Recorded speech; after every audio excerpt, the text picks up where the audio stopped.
Algorithms लिखते हैं, ठीक है, अब उसको कोई और लोग यूज करते हैं, तो वो जर्नल एल्गोरिथम लिखते हैं। ये वो स्पेसिफाइड उस प्रॉब्लम के लिए, उस सिनेरियो के लिए एल्गोरिथम नहीं लिखते, वो जनरल एल्गोरिथम से लिखते हैं, चाहे कोई भी सिनेरियो हो, कोई भी हो, मसला हो, मतलब कि जहाँ उनको एल्गोरिथम यूज करना है, जो भी कोई और प्रोग्राम का एल्गोरिथम, तो वो यूज कर सके। तो इसीलिए वो क्या करते हैं, जनरल एल्गोरिथम लिखते हैं, मतलब जो वो किसी एक डेटा टाइप पे डिपेंड नहीं कर रहा।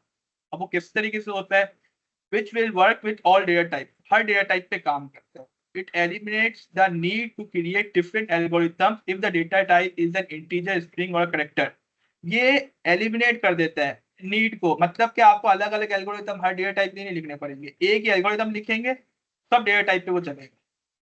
तो ये उसके लिए हम लोग जर्नल प्रोग्रामिंग सीखते हैं, जिसमें हम एक ही एल्गोरिथम लिखते हैं, लेकिन वो हर डेटा टाइप पे चलता है उस सिनेरियो के बेस।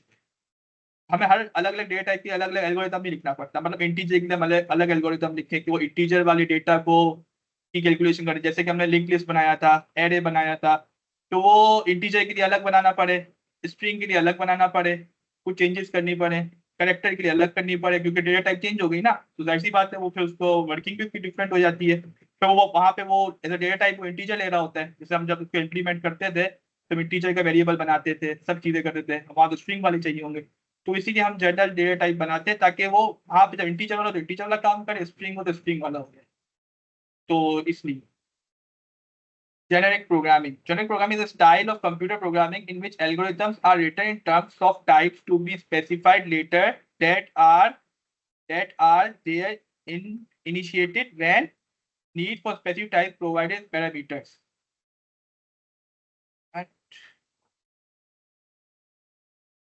तो क्या मतलब है इसका, कि algorithms are written in terms of type to be specified later, मतलब ऐसा है कि आपकी टाइप से ना बाद में बताई जाएंगी, पहले आप एल्गोरिथम लिख लेंगे, टाइप उसकी बाद में डिफाइन होगी जब वो यूज करने पे आए। तो उसको क्या कहते हैं, प्रोवाइडेड पैरामीटर, उसमें पैरामीटर्स में बाद में टाइप डिसाइड होंगी, तो जेनेरिक प्रोग्रामिंग कहलाती है। वो किस तरीके से इस्तेमाल करते हैं उसको आज हम देखेंगे, और फिर हम प्रॉब्लम सॉल्विंग करेंगे। Approach of generic programming by the ML Meta language. History क्या है इसकी, कब आई थी ये, कि मेटा लैंग्वेज एक थी, प्रोग्रामिंग लैंग्वेज आई थी, जो सी लैंग्वेज के बाद आई थी। सी लैंग्वेज ये आई थी 1973 में, सी लैंग्वेज आई थी 1972 में, उसके बाद सी प्लस प्लस आई थी। तो सी लैंग्वेज जब आई थी 1972 में, उसके बाद ये आई थी मेटा लैंग्वेज। सी लैंग्वेज में ना आप जेनेरिक प्रोग्रामिंग नहीं कर सकते, वहां पे आपको हर चीज डिफाइन करनी, तुम्हारा टेम्पलेट्स भी नहीं है। तो सी प्लस प्लस में वो चीज आई, क्यों आई, क्योंकि जब मेटा लैंग्वेज आई थी तो उसमें वो चीज आ चुकी थी 1973 में। तो उसके बाद जब सी प्लस प्लस आई तो उसमें वो जेनेरिक प्रोग्रामिंग को भी ऐड किया गया। Permits writing common functions or type that differ only in the set of type which they operate when used, thus reducing duplication।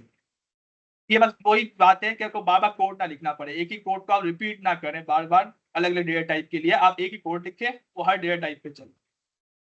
Such software entities are known as generics। generics कहा जाता है C sharp में, जावा में, Python में, type script में, इसको generics कहा जाता है। जेनेरिक प्रोग्रामिंग को, जनरल प्रोग्रामिंग जो है हमारी, उसको जेनेरिक्स कहा जाता है इन लैंग्वेजेस में। और आपके पैरामेट्रिक पॉलीमॉर्फिज्म कहा जाता है एमएल, स्केला, ये वो है आपका मेटा लैंग्वेज, स्केला और जूलिया, ये वो लैंग्वेजेस है, उनमें इनको ये कहा जाता है। और टेम्पलेट्स कहा जाता है सी प्लस प्लस और डी। डी भी कोई लैंग्वेज है, लेकिन सी प्लस प्लस में तो उसको क्या कहा जाता है, टेम्पलेट्स कहा जाता है। तो हम टेम्पलेट पढ़ेंगे कि टेम्पलेट क्या होता है, ठीक है, हम सी प्लस प्लस पढ़ रहे हैं इसलिए। और टेम्पलेट है यहाँ पर, तो template is a simple and a powerful tool in C plus plus. ये एक सिंपल और पावरफुल टूल है सी प्लस प्लस में। The simple idea is to pass data type as a parameter. अब देखें, हम पैरामीटर में ना सिर्फ डेटा नहीं देंगे कि वैल्यू दे दी, टीचर दे दिया, स्ट्रिंग दे दिया, हमने डेटा दे दिया, हम देंगे डेटा टाइप, खुद भी डेटा टाइप भी हम पैरामीटर में देंगे, तो वो हम टेम्पलेट में कर सकते हैं। तो so that we don't need to write the same code for different data type. यही बात हो गई कि आपको एक ही कोड बार बार रिपीट नहीं लिखना पड़ेगा हर अलग अलग डेटा टाइप के लिए। For example you need to code a sort function, आप एक सॉर्ट फंक्शन लिख रहे हो, मतलब वो ऐसा फंक्शन है जो सॉर्टिंग करके देखते हैं, हम सॉर्टिंग एल्गोरिथम पढ़ेंगे अभी उसके बाद। लेकिन जो सॉर्ट फंक्शन है वो क्या करता है, कुछ सॉर्ट करके दे रहा है, आपने एक सॉर्ट फंक्शन लिख दिया, ठीक है, जो सॉर्ट करके दे रहा है वैल्यू, आपने इंटीजर के लिए लिखा, अब कैरेक्टर्स के लिए आपको अलग लिखना पड़ रहा है, स्ट्रिंग के लिए आपको अलग लिखना पड़ रहा है। तो एक ही फंक्शन लिखो सॉर्ट, और वो सब पे काम करे, स्ट्रिंग पे भी काम करे, कैरेक्टर एरे पे भी काम करे, और आपकी इंटीजर पे भी काम। rather than writing and maintaining multiple codes, we can write a sort and pass data type as a parameter. उसका data type parameter में दे देते हैं, ठीक है। sort function एक होता है उसको। C++ provides two keywords to support templates. Template एक कीवर्ड है और एक टाइप नेम है। ये दो हमें कीवर्ड का माइंड में रखना है। अगर हमें टेम्पलेट अपना खुद से बनाना है, हमने खुद से अपनी एक लाइब्रेरी बनानी है या फिर अपना टेम्पलेट बनाना है, एक ऐसी टेम्पलेट बनानी है जो कोई और भी यूज कर सके और उसको कोई भी डेटा टाइप पे चाहे वो कर सके उसमें, तो हमें ये कीवर्ड्स को यूज करना पड़ता है। Type name can always be replace by class keyword class. अच्छा, ये वाला क्लास नहीं है, वो वाला क्लास नहीं है जो क्लास बना, ये डिफरेंट है। मतलब आप मैं टाइप नेम की जगह क्लास भी लिख सकते हो, एक ही बात है। आप टाइप नेम लिखो या फिर क्लास लिखो। हम टाइप नेम मेजोरिटी लिखते हैं, मेजरली क्योंकि ताकि मिक्सअप ना हो जाए। हम समझते हैं क्लास भी वो वाली क्लास, इसलिए हम ज्यादा अवॉइड करते हैं टाइप की टेम्पलेट और टाइप नेम लिखते हैं।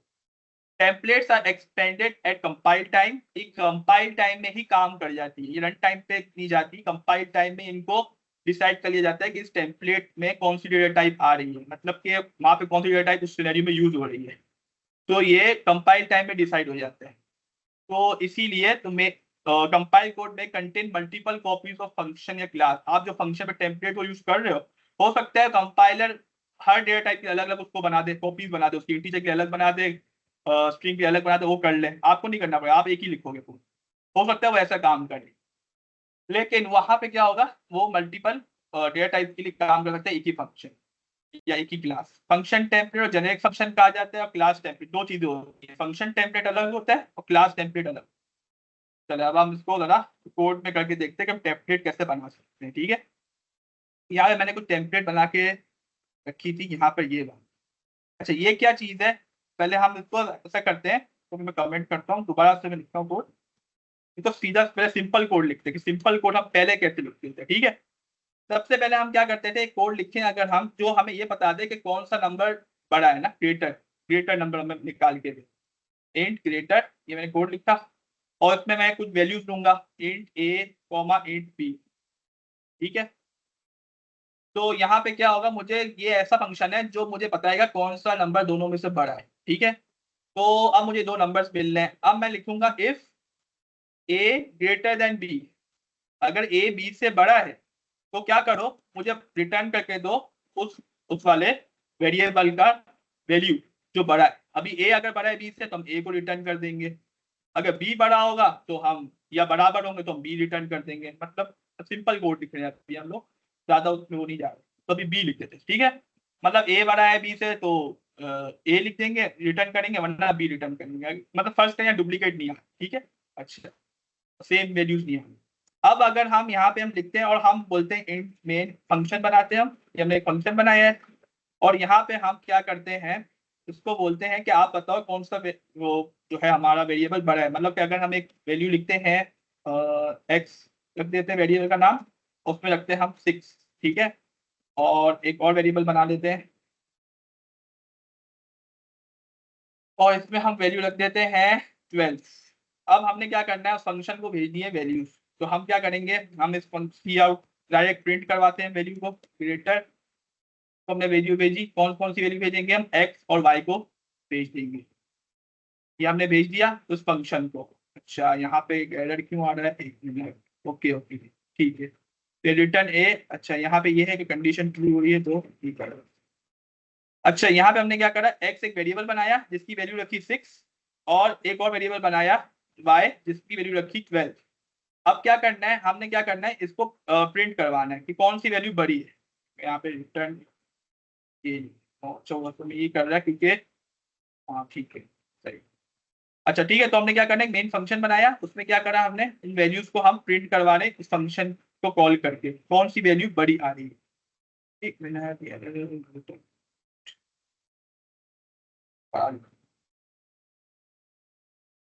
चलो एक सेकंड में वेरिएबल बना लेते हैं z, जिसपे हम लोग स्टोर कर देते हैं वैल्यू, कौन सी वैल्यू आ रही है।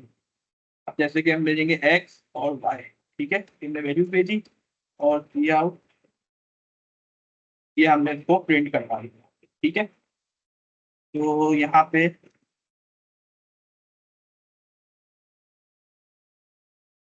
अ,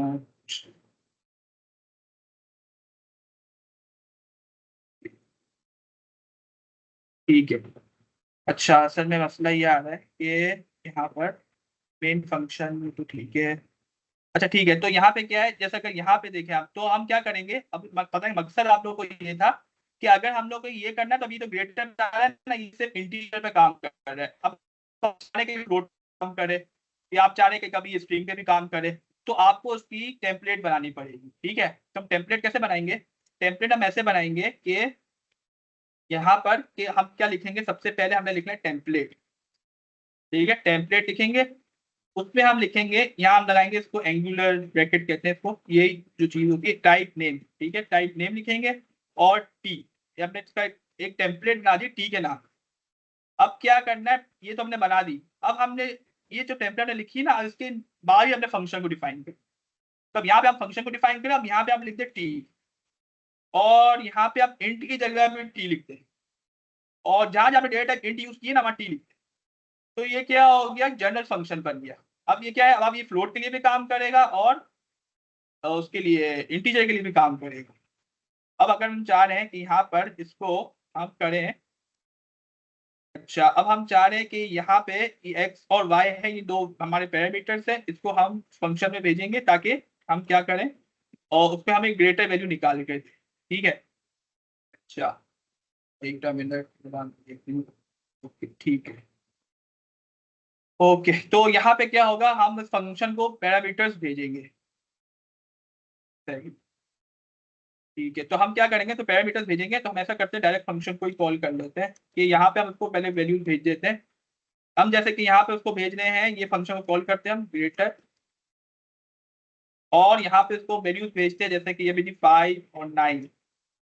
ठीक है, ये हमने उसको 10 की वैल्यूज भेजी इस फंक्शन को। अब क्या करना है, अब ये है कि हमने इसमें ये करना है कि चलो ये एरर दे रहा है। ओके चलो, तो करते हैं ये वाला यहाँ पे इस तरीके से। अच्छा, तो ये क्या है, मैं बताने का मकसद ये था कि अभी आप आपका अगर एक्स पे वेरिएबल है, ठीक है, तो आप फंक्शन को कॉल करते हैं 3 और 4 देंगे, तो आपको वो 3 दे देगा एक्स की वैल्यू, और जो बड़ी होगी 4 देगा, और यहाँ पे फ्लोट वाली वैल्यू दी है तो 3.5 दे देगा। तो बताए मकसद ये था कि आप फ्लोट के लिए करेंगे तो फ्लोट के लिए काम करेगा, इंटीजर के लिए काम करेंगे तो इंटीजर के लिए काम करेगा। तो ये अपने टेम्पलेट बना दी है, तो ये टेम्पलेट बन गई है, तो इसी वजह से अब आप जो चाहे जिस डेटा टाइप पे चाहे काम करना चाहे आप कर सकते हैं। ठीक है, तो ये था इसका मकसद टेम्पलेट का। अभी टेम्पलेट हमने क्यों सीखा, टेम्पलेट हमने इसलिए सीखा ताकि हम जो है, अब हमने क्या सीखना है, एसटीएल। तो एसटीएल है ना, स्टैंडर्ड टेम्पलेट लाइब्रेरी है, तो वो जो है ना हमें बनी हुई मिलती है C++ में, जावा में भी होती है, कलेक्शन के नाम से होती है, लेकिन यहाँ पे एक है स्टैंडर्ड टेम्पलेट लाइब्रेरी। ठीक है, तो हम उसको आप देखेंगे ताकि हमें अब पता चलेगा कि वो पहले से ही बनी हुई है। अब वो हर डेटा स्ट्रक्चर हमें वहाँ पे बना हुआ मिलता है, ठीक है, ताकि वो हम अपनी प्रॉब्लम जो सॉल्व कर रहे हो तो वहाँ पे उसको हम यूज कर सके। अब हम ये तो नहीं करेंगे ना, जैसे हमने इंप्लीमेंट किया था, लिंक लिस्ट इंप्लीमेंट किया था, अब हम हर प्रॉब्लम एक सॉल्व करनी है उसके लिए पूरा लिंक लिस्ट को इंप्लीमेंट करें फिर उसके बाद यूज करें, ऐसा हम नहीं करेंगे हम। तो हमने एक दफा उसको समझ लिया, उसकी वर्किंग समझ ली अंदर में क्या हो रही है, अब बस हमने उसको यूज करना हो तो हमें वो बने हुए पहले से डेटा स्ट्रक्चर्स पड़े हुए उन टेम्पलेट के अंदर, तो हमने बस उनको यूज करना होता है। इसको थोड़ा और देखते हैं डिटेल में। तो एसटीएल है क्या, standard template library is a software library for the C++ programming language that influenced many parts of the C++ standard library. ठीक है, अच्छा ठीक है। अब क्या 3 कंपोनेंट्स हैं इसके, ये 3 कंपोनेंट्स देती है हमें एसटीएल। क्या देती है, एक देती है कंटेनर्स, एक देती है आइटरेटर्स, और एक होता है एल्गोरिथम्स। 3 चीजें हमें यहाँ पे मिलती हैं, तो इनको हमने साथ में डील करना होता है, तो हमें साथ में चीजें मिलती हैं एक ही लाइब्रेरी में।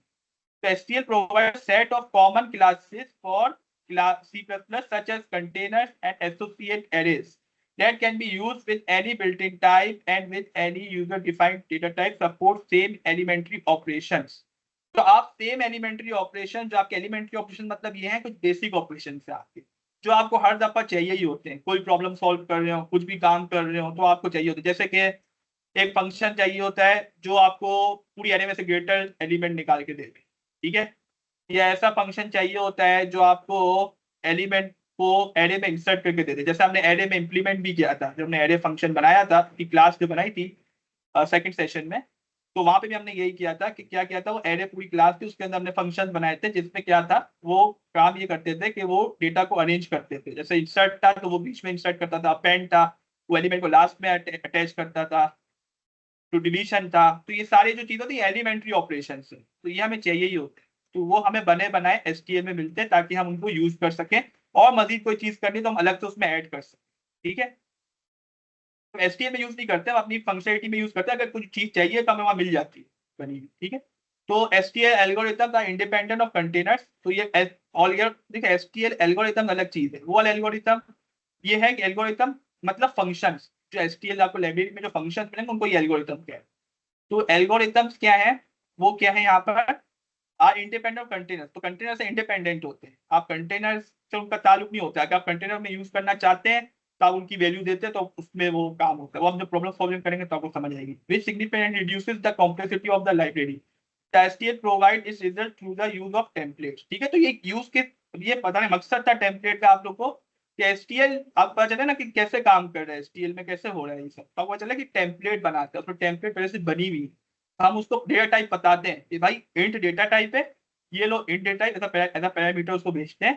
फिर वो बताता है तो उस पर वो काम करता है, इंट एज इंट काम करता है वो पूरी क्लास, जो कि उसके फंक्शन साइड इंट पे काम करते हैं। आप फ्लोट बोलेंगे तो अपना फ्लोट पे काम करें। कंटेनर्स क्या है, the STL provides various type scale containers for storing collection of related object. Container मतलब data type, data structures. Container मतलब डेटा स्ट्रक्चर्स ही होता है। कंटेनर मतलब आप एक कंटेनर है बड़ा सा, उसमें डेटा रखने की जगह। तो जाहिर सी बात है ना, डेटा हम अलग अलग तरीके से रखते हैं ना। आप देखें ना, एरे में हम अलग तरीके से डेटा रखते हैं। एरे में किस तरीके से डेटा रखते हैं, हमने डिस्कस किया था कि लाइन से ऑब्जेक्ट्स होते हैं। लाइन से ऑब्जेक्ट्स होते हैं मतलब कि आपकी मेमोरी में किस तरीके से अरेंज होता है डेटा, वो लाइन से होते हैं। लिंक लिस्ट पे कैसा होता है, एक डेटा इधर है, दूसरा डेटा इस तरफ है, तीसरा डेटा कहीं और ही होगा। मतलब कोई वो नहीं है, लाइन से अरेंज नहीं होते हैं। वो उनका लिंक बना हुआ होता है तो हमें लगता है लाइन से, लेकिन वो लाइन से अरेंजमेंट नहीं होता है। तो अलग अलग तरीके होते हैं डेटा को अरेंज करने के। तो इसीलिए कंटेनर्स हमें मिलते हैं, वो अलग अलग किस्म के मिलते हैं। तो वहाँ लिंक लिस्ट के अलग मिलता है हमें, अलग उसका नाम होता है, एरे के लिए अलग मिलता है, इस तरीके से। ठीक है, okay, so the STL provides various types के containers for storing collection related objects. The container are class templates. ठीक है, तो ये class templates ही होती है। कंटेनर होता है ना, क्लास टेम्पलेट्स ही होती है। अब यहाँ देखते हैं और क्या है। कंटेनर्स हमने देख लिया। अब क्या है, आइट्रेटर्स होते हैं, और आप फॉर लूप के जरिए आइट्रेटर्स को यूज करते हैं। अच्छा चले, अब हम चलते हैं सबसे पहले पहला कंटेनर को देखते हैं जो सबसे ज्यादा यूज भी होता है, उसका नाम है वेक्टर। उसको आज हम देखेंगे। सीक्वेंस कंटेनर्स, एसक्यूएल कंटेनर के अलग अलग टाइप्स है। ठीक है, तो आप करते जाएंगे जब तक कंटेनर सीखते जाएंगे अलग अलग। इसमें बहुत सारे कंटेनर्स है एसटीएल। तो आप जैसे जब प्रॉब्लम सॉल्व करते जाएंगे ना, आप सीखते जाएंगे अलग अलग कंटेनर्स। तो हर कंटेनर से अलग अलग तरीके की प्रॉब्लम सॉल्व होती है।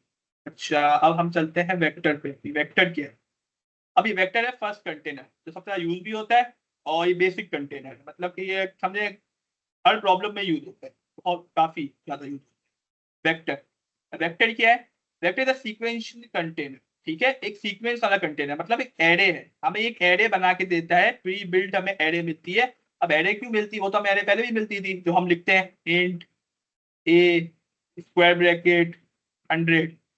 ये हमें भी, ये भी एरे भी मिल जाती है हमें, तो हमें क्या जरूरत है वेक्टर की। तो आपको पता है यहाँ पे कुछ ड्रॉबैक्स थे इस वाली एरे के। आपको अगर याद है, हमने जो फर्स्ट सेकंड सेशन में डिस्कस किया था कि इसमें कुछ ड्रॉबैक्स हैं कि आपको यहाँ पे पता नहीं चलता कितने एलिमेंट्स फील्ड हैं, कितने एलिमेंट्स फील्ड नहीं है। कहीं भी एलिमेंट आप फिल कर सकते हैं, तो आपको पता नहीं चलता कितनी एरे फील्ड है कितनी नहीं है। मतलब बहुत सारे मसले थे जिनका हमने हल निकाला था एरे डेटा स्ट्रक्चर को बनाकर। क्या निकाला था कि एक लास्ट इंडेक्स हमने रखा था एलिमेंट को, एक कैपेसिटी था जो हमें बताता था कि एरे कितनी कैपेसिटी है, लास्ट इंडेक्स बताता था कितने एलिमेंट्स फिल्ड हो गए, कितनी जगह बाकी है। तो ये सब जो चीजें थी, तो वो हमें अलग से हमने ऐड करनी पड़ रही थी। तो हमें ये ऐड ना करनी पड़े, तो इसलिए यहाँ पे हमें वेक्टर, जिसके अंदर ये सब कुछ काम हुआ हो, हमें यहाँ पर जो वेक्टर मिलता है वो है, समझे क्या बोलते हैं, मॉडिफाइड एरे। मतलब उसको और तरीके से बनाया गया। तो ये है सीक्वेंस। अब ये एरे ही है, आप ये माइंड में रखिएगा, ये एरे ही है, लेकिन ये थोड़ा डिफरेंट है। अच्छा, ये है ना डायनेमिक एरे पे बेस्ड। डायनेमिक एरे क्या होता है, डायनेमिक एरे ये होता है कि अगर आपका डेटा है, जैसे कि उसमें है 4 एलिमेंट्स, 4 एलिमेंट्स की जगह है, ठीक है, 4 कंपार्टमेंट्स। आपने उनको फिल कर दिया, जैसे कि 7 रखा, 10 रखा, 12 और 50, या आपने अभी इतने एलिमेंट फिल्ड हुए थे, अभी आपकी एरे में एक ही जगह बाकी हुई, ठीक है, एक ही बॉक्स बाकी है। तो वो क्या करता है, डायनेमिक एरे क्या करता है, 4 एलिमेंट की बॉक्स जगह थी आपके पास, आपने 3 फिल कर दिया, अब चौथा फिल करने वाले। तो जैसे ही आप जब चौथा फिल करेंगे ना 15, एरे क्या हो गई है, फुल हो गई है। तो वो क्या करते हैं, स्पेस रिजर्व और कर लेते हैं। वो क्या करते हैं, नई एरे बनाते हैं 8 स्पेस की, कितनी, 8 स्पेस की बना लेगा नई एरे बनाएगा, ताकि आपकी एरे कभी। तो यही बात है, डायनेमिक एरे होती है ना जो वेक्टर है, इसमें आप एलिमेंट डाल दे तो कभी फुल ही नहीं होती। आप जितने डालना चाहो डालो, 7, 10, 12, 15। तो क्या करते हैं, कॉपी करते हैं, पहले नई एरे बनाते हैं, 8 एलिमेंट की बनाई और इन सबको कॉपी करेगा, इन सबको इसमें कॉपी करेगा। और ये तो ऐसी बात है, जो बड़ी जगह की एरे थी ना, क्योंकि पता है आपको एरे फिक्स साइज की होती है, वो डायनेमिक नहीं है। लेकिन हम अलग से कुछ ऐसे करके उसको डायनेमिक नेचर बना सकते हैं कि आप अलग से एरे बना ले दोबारा। तो वो क्या कर, दोबारा नई एरे बनाते हैं, उसमें खाली स्पेसेस हमें मिल जाती है। तो ये हमारी एरे बड़ी हो गई। अब जैसे आप 8 स्पेस भर देंगे ना, तो ये 16 मेमोरी सेल्स की और एरे बना देंगे, वहां पे भी ऐसी कॉपी करेगा। तो ये इस तरीके से आपकी एरे ग्रो होती रहती है, तो बोलते हैं एरे का ग्रो होना। ओके। और इसी तरीके से एरे श्रिंक भी होती है। अगर आपकी एलिमेंट्स हैं 8 एलिमेंट, आपने 6 एलिमेंट्स फिल कर दिए, जैसे कि यहाँ पे है 4, चले 4 एलिमेंट्स है, ठीक है। अब आपने फिल कर दिए हैं, 4 मेमोरी ब्लॉक्स आपके फिल्ड है। अब आप चाह रहे हैं कि इनको आप हटा दें, आपने डिलीट किया, मतलब बोला कि मुझे ये नहीं चाहिए, रिमूव कर दिया, ये रिमूव कर दिया, तो ये 2 रह गए। तो अब वो क्या करेगा, साइज को छोटा कर देगा, वो श्रिंक कर देगा, ताकि आपकी मेमोरी की बचत हो, कि भाई आपको जरूरत ही नहीं है इतनी बड़ी मेमोरी की, तो क्या जरूरत हो, तो नई एरे बनाएगा वो 2 मेमोरी सेल्स वाली की। तो इसी के वो साइज को बढ़ाता भी है, कम भी करता है, अलग से न्यू एरे बनाना, उसी एरे को नहीं करता, ये आप माइंड में रखिएगा। एक एरे को हम दोबारा से चेंज नहीं करते, जितनी बन गई वो बन गई, अब दूसरी एरे बना, उनमें कॉपी कर लो, ये एक तरीका। वेक्टर अलाउस रैंडम एक्सेस विया स्क्वायर ब्रैकेट, वो ऐसी एरे की तरह रैंडम एक्सेस हमें अलाउ करता है। Vector is implemented using dynamic array data structure, वही मैं बात होगी, डायनामिक एरे डेटा स्ट्रक्चर पे इंप्लीमेंट हुआ हुआ है वेक्टर आपका। The header for the vector is vector. तो बस वो बात यही है, इसका नाम क्या रखा गया, ये वेक्टर आप इस तरीके से इसको बना सकते हैं, अपना टेम्पलेट को आप यूज कर सकते हैं वेक्टर में अपने प्रोग्राम में। How to create vector object, इस तरीके से क्रिएट होता है, तब हम इसको जरा प्रोग्रामिंग में यूज करके देखते हैं कि इसको हम किस तरीके से यूज कर सकते हैं, ठीक है। तो यहाँ पे मैंने कुछ यूज किया था, यहाँ पर ये है शार्प इंक्लूड आइसक्रीम वाला, तो आपको यहाँ पे वेक्टर लिखना पड़ेगा। तो अगर आपने वेक्टर को यूज करना है, जूम करता हूँ, तो देखें मैंने क्या लिखा, शार्प इंक्लूड वेक्टर, ठीक है। वेक्टर को यूज किया, और इस तरीके से आप जो लिखते हैं नेम स्पेस, वो तो वही चीज आएगी। बाकी ये है कि आपने अगर वेक्टर यूज करना है, तो आप वेक्टर का अपना ऑब्जेक्ट बनाना है, नई एरे बनानी है, तो आप क्या लिखेंगे, vector int ARR, vector int ARR। ये क्या चीज है, वेक्टर आपकी क्लास है। एक मिनट, आप ऑब्जेक्ट कैसे बनाते हैं क्लास का, पहले इसको माइंड में रखिए। आप ऑब्जेक्ट क्लास कैसे बनाते हैं कि क्लास का पहले नाम लिखते हैं, क्लास का नेम, अगर क्लास का नेम यहाँ पर ARR होता, या फिर कुछ और नाम रख लेते हैं, लिस्ट रख लेते हैं, ठीक है, क्लास का नाम अगर लिस्ट होता, मैं ऐसे लिखता ना लिस्ट, और मैं ऑब्जेक्ट का नाम रखना चाहता है L1, तो मैं L1 लिख देता। इस तरीके से हम लिखते हैं ना, अगर हमने ऑब्जेक्ट बनाना होता है। ये है स्टैटिक, स्टैटिकली हम ऐसे बनाते हैं, डायनेमिकली बना सकते हैं न्यू कीवर्ड से, लेकिन स्टैटिकली हम इस तरीके से बनाते हैं ऑब्जेक्ट को। लेकिन यहाँ पे हमने एक चीज ऐड की है, बस यहाँ वेक्टर तो सही है, क्लास का नाम है, और ये ऑब्जेक्ट का नाम है हमारा ARR, लेकिन ये क्या चीज है, इंट। यही वही चीज है टेम्पलेट के लिए, ये हम बता रहे हैं इसको एज अ डेटा टाइप भेजने हैं टेम्पलेट को, कि ये हमारी डेटा टाइप होनी चाहिए, हमारी जो हमारे क्लास का ऑब्जेक्ट जो बन रहा है ना, उसकी डेटा टाइप ये होनी चाहिए, जो हमारी एरे बनेगी, जब भी आप एरे बनाओगे हमारे लिए, उसकी डेटा टाइप इंट रखना। तो ये हम एंगुलर ब्रैकेट्स के अंदर इंट लिख के हम उसको ये बता रहे हैं। तो ये हमने इसलिए बताया क्योंकि वो जर्नल एल्गोरिथम है, जर्नल टेम्पलेट है, वहां पे आप इंट की भी हो सकती है, फ्लोट की हो सकती है, आपको बताना पड़ेगा कौन सी डेटा टाइप आपको रखनी है। इंट बोलेंगे तो इंट की एरे बना देगा, फ्लोट बोलेंगे तो फ्लोट की एरे बना देगा, स्ट्रिंग बोलेंगे तो स्ट्रिंग की एरे बना देगा। तो आप इंट बोल के बता रहे हो उसको अलग से कि आप इंट डेटा टाइप की एरे बना, बस ये पॉइंट, बाकी और कुछ भी नहीं है, ठीक है। तो अब आपने इनका ऑब्जेक्ट बना लिया, अब क्या होता है, अब यहाँ पर मैं इसको मिटाता हूँ पहले, दोबारा लिखता। अब क्या होगा, अब मैं लिखूंगा ARR, अब मैं डॉट लगाऊंगा, डॉट, तो आपको कुछ फंक्शंस नजर आएंगे। मैंने क्या करा, देखिए दोबारा में लिख के बता, ओके, मैं कमेंट करता हूँ, अब दोबारा लिखता हूँ, देखिए आप गौर से लिखिएगा। मैं ARR जैसे लिखूंगा ना, मैंने क्या लिखा, ऑब्जेक्ट का नाम लिखा है, ठीक है। अब मैं लगा रहा हूँ डॉट, तो आप देख रहे हो कुछ फंक्शन के नाम मुझे मिल रहे हैं, कुछ ऑब्जेक्ट है, कुछ फंक्शन के नाम मिले, assign, add, back, begin, capacity, C begin, C end, clear, C R begin. तो कितने सारे फंक्शन है ये सारे फंक्शन मुझे मिल रहे हैं, बहुत सारे फंक्शन हैं। तो ये पहले से ही डिफाइन हो चुके हैं। ये वेक्टर जब डेटा टाइप जिन्होंने सी प्लस प्लस को और वो बनाया, जिसमें टेम्पलेट को इस्तेमाल यूज करवा, तो उन्होंने ये सब फंक्शन पहले से बना के रखे हैं कि आपको अगर जरूरत पड़े तो आप इन फंक्शन को यूज कर सकते हो, क्योंकि हमने किसका ऑब्जेक्ट बनाया, उस टेम्पलेट का ऑब्जेक्ट बनाया, तो हम यूज कर सकते हैं, वरना हम यूज नहीं कर सकते थे। हमने टेम्पलेट उस क्लास का ऑब्जेक्ट बनाया, वेक्टर क्लास का हमने ऑब्जेक्ट बनाया, ये आपने माइंड में रखना है। आप उसका ऑब्जेक्ट बनाएंगे तो ही आप इनके फंक्शन को यूज कर सकते हैं, वरना नहीं कर सकते। और आपने यहाँ पे इंक्लूड भी किया ताकि, तो इससे क्या हुआ, सारे फंक्शंस आ गए हमारे पास, जो भी उसने बनाए हुए टेम्पलेट में, उस सब के सब हमारे पास हमें मिल जाते हैं इंक्लूड करने से। तो हम यहाँ लिखेंगे डॉट। अब हम बोल रहे हैं कि भाई हमें ना एलिमेंट को ऐड करना, अभी क्या है यहाँ पे एरे आपकी एम्प्टी है, अभी आपकी एरे एम्प्टी है, कुछ भी नहीं है उसमें, ठीक है, अभी हमने एरे से बनाई है। हम चाह रहे हैं कुछ एल्यूज ऐड करें, तो मैं करूंगा पुश बैक। ये फंक्शन है जो आपके एरे में एलिमेंट को ऐड करते हैं, चाहे साइज फुल भी हो तो भी ऐड करेगा। पुश बैक ये है कि उसकी साइज को मतलब बढ़ा भी देता है और एलिमेंट को ऐड भी कर देता है, अगर बढ़ाने की जरूरत होती है तो बढ़ाता है, वरना नहीं बढ़ाता। तो अभी यहाँ जरूरत पड़ेगी उसको तो ये बढ़ा देगा साइज को। और मैं कुछ डाल देता हूँ वैल्यूज, जैसे कि मैं डाल दी 13, ठीक है, ये मैंने कुछ वैल्यू दी उसको कि 13 को मेरी एरे के अंदर इंसर्ट करो, पुश बैक करो। पुश बैक मतलब इंसर्ट करो, या इसको पुश बैक के नाम से ही फंक्शन है, जिस नाम से फंक्शन होगा उस नाम से हमें इस्तेमाल करना होगा। ये पुश बैक मैंने दिया और मैंने बोला कि ये है 22। अब मैं जितनी दफा इसको पुश बैक करूंगा ना, ये चलता रहेगा, कभी मुझे मना नहीं करेगा कि एरे फुल हो गई है, क्योंकि कभी फुल होती ही नहीं है। भाई आते हैं एलिमेंट, अगर जगह चाहिए होती नई एरे, जैसे मैंने आपको बताया, वो नई एरे बना लेते हैं। तो ये पॉइंट था, तो ये अब हम जितनी बार मैं करना चाहे कर ले। चले मैं 2-5 दफा एलिमेंट्स को रखता हूँ, 36, और एक और दफा रख लेते हैं 40, ठीक है। तो ये मैंने कुछ एलिमेंट्स को मैंने अपनी एरे में इंसर्ट कर दिया है, पुश कर दिया है, पुश मतलब ऐड करना है एलिमेंट्स को, ठीक है। और मैं यहाँ फॉर लूप चला रहा हूँ। ये फॉर लूप किस तरीके से चला रहा हूँ ये भी समझना जरूरी है। आप ऐसा तरीके फॉर लूप, आपको पता ही नहीं है एरे की साइज कितनी है, आप तो पुश करे जा रहे हैं, आपको याद ही नहीं है साइज कितनी है। तो यहाँ पे हमें साइज के लिए एक फंक्शन मिलता है जो हमें बताता है कि साइज कितनी है अभी आपकी एरे की।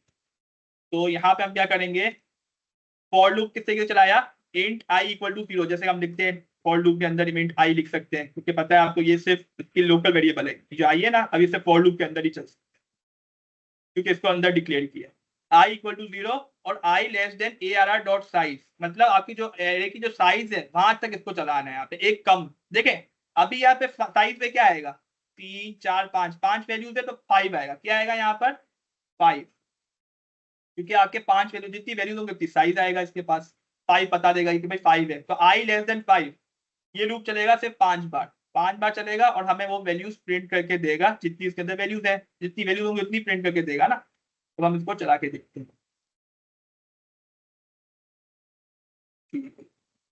तो यहाँ पे हम इसको करते हैं, इस पे जूम आउट कर दूं।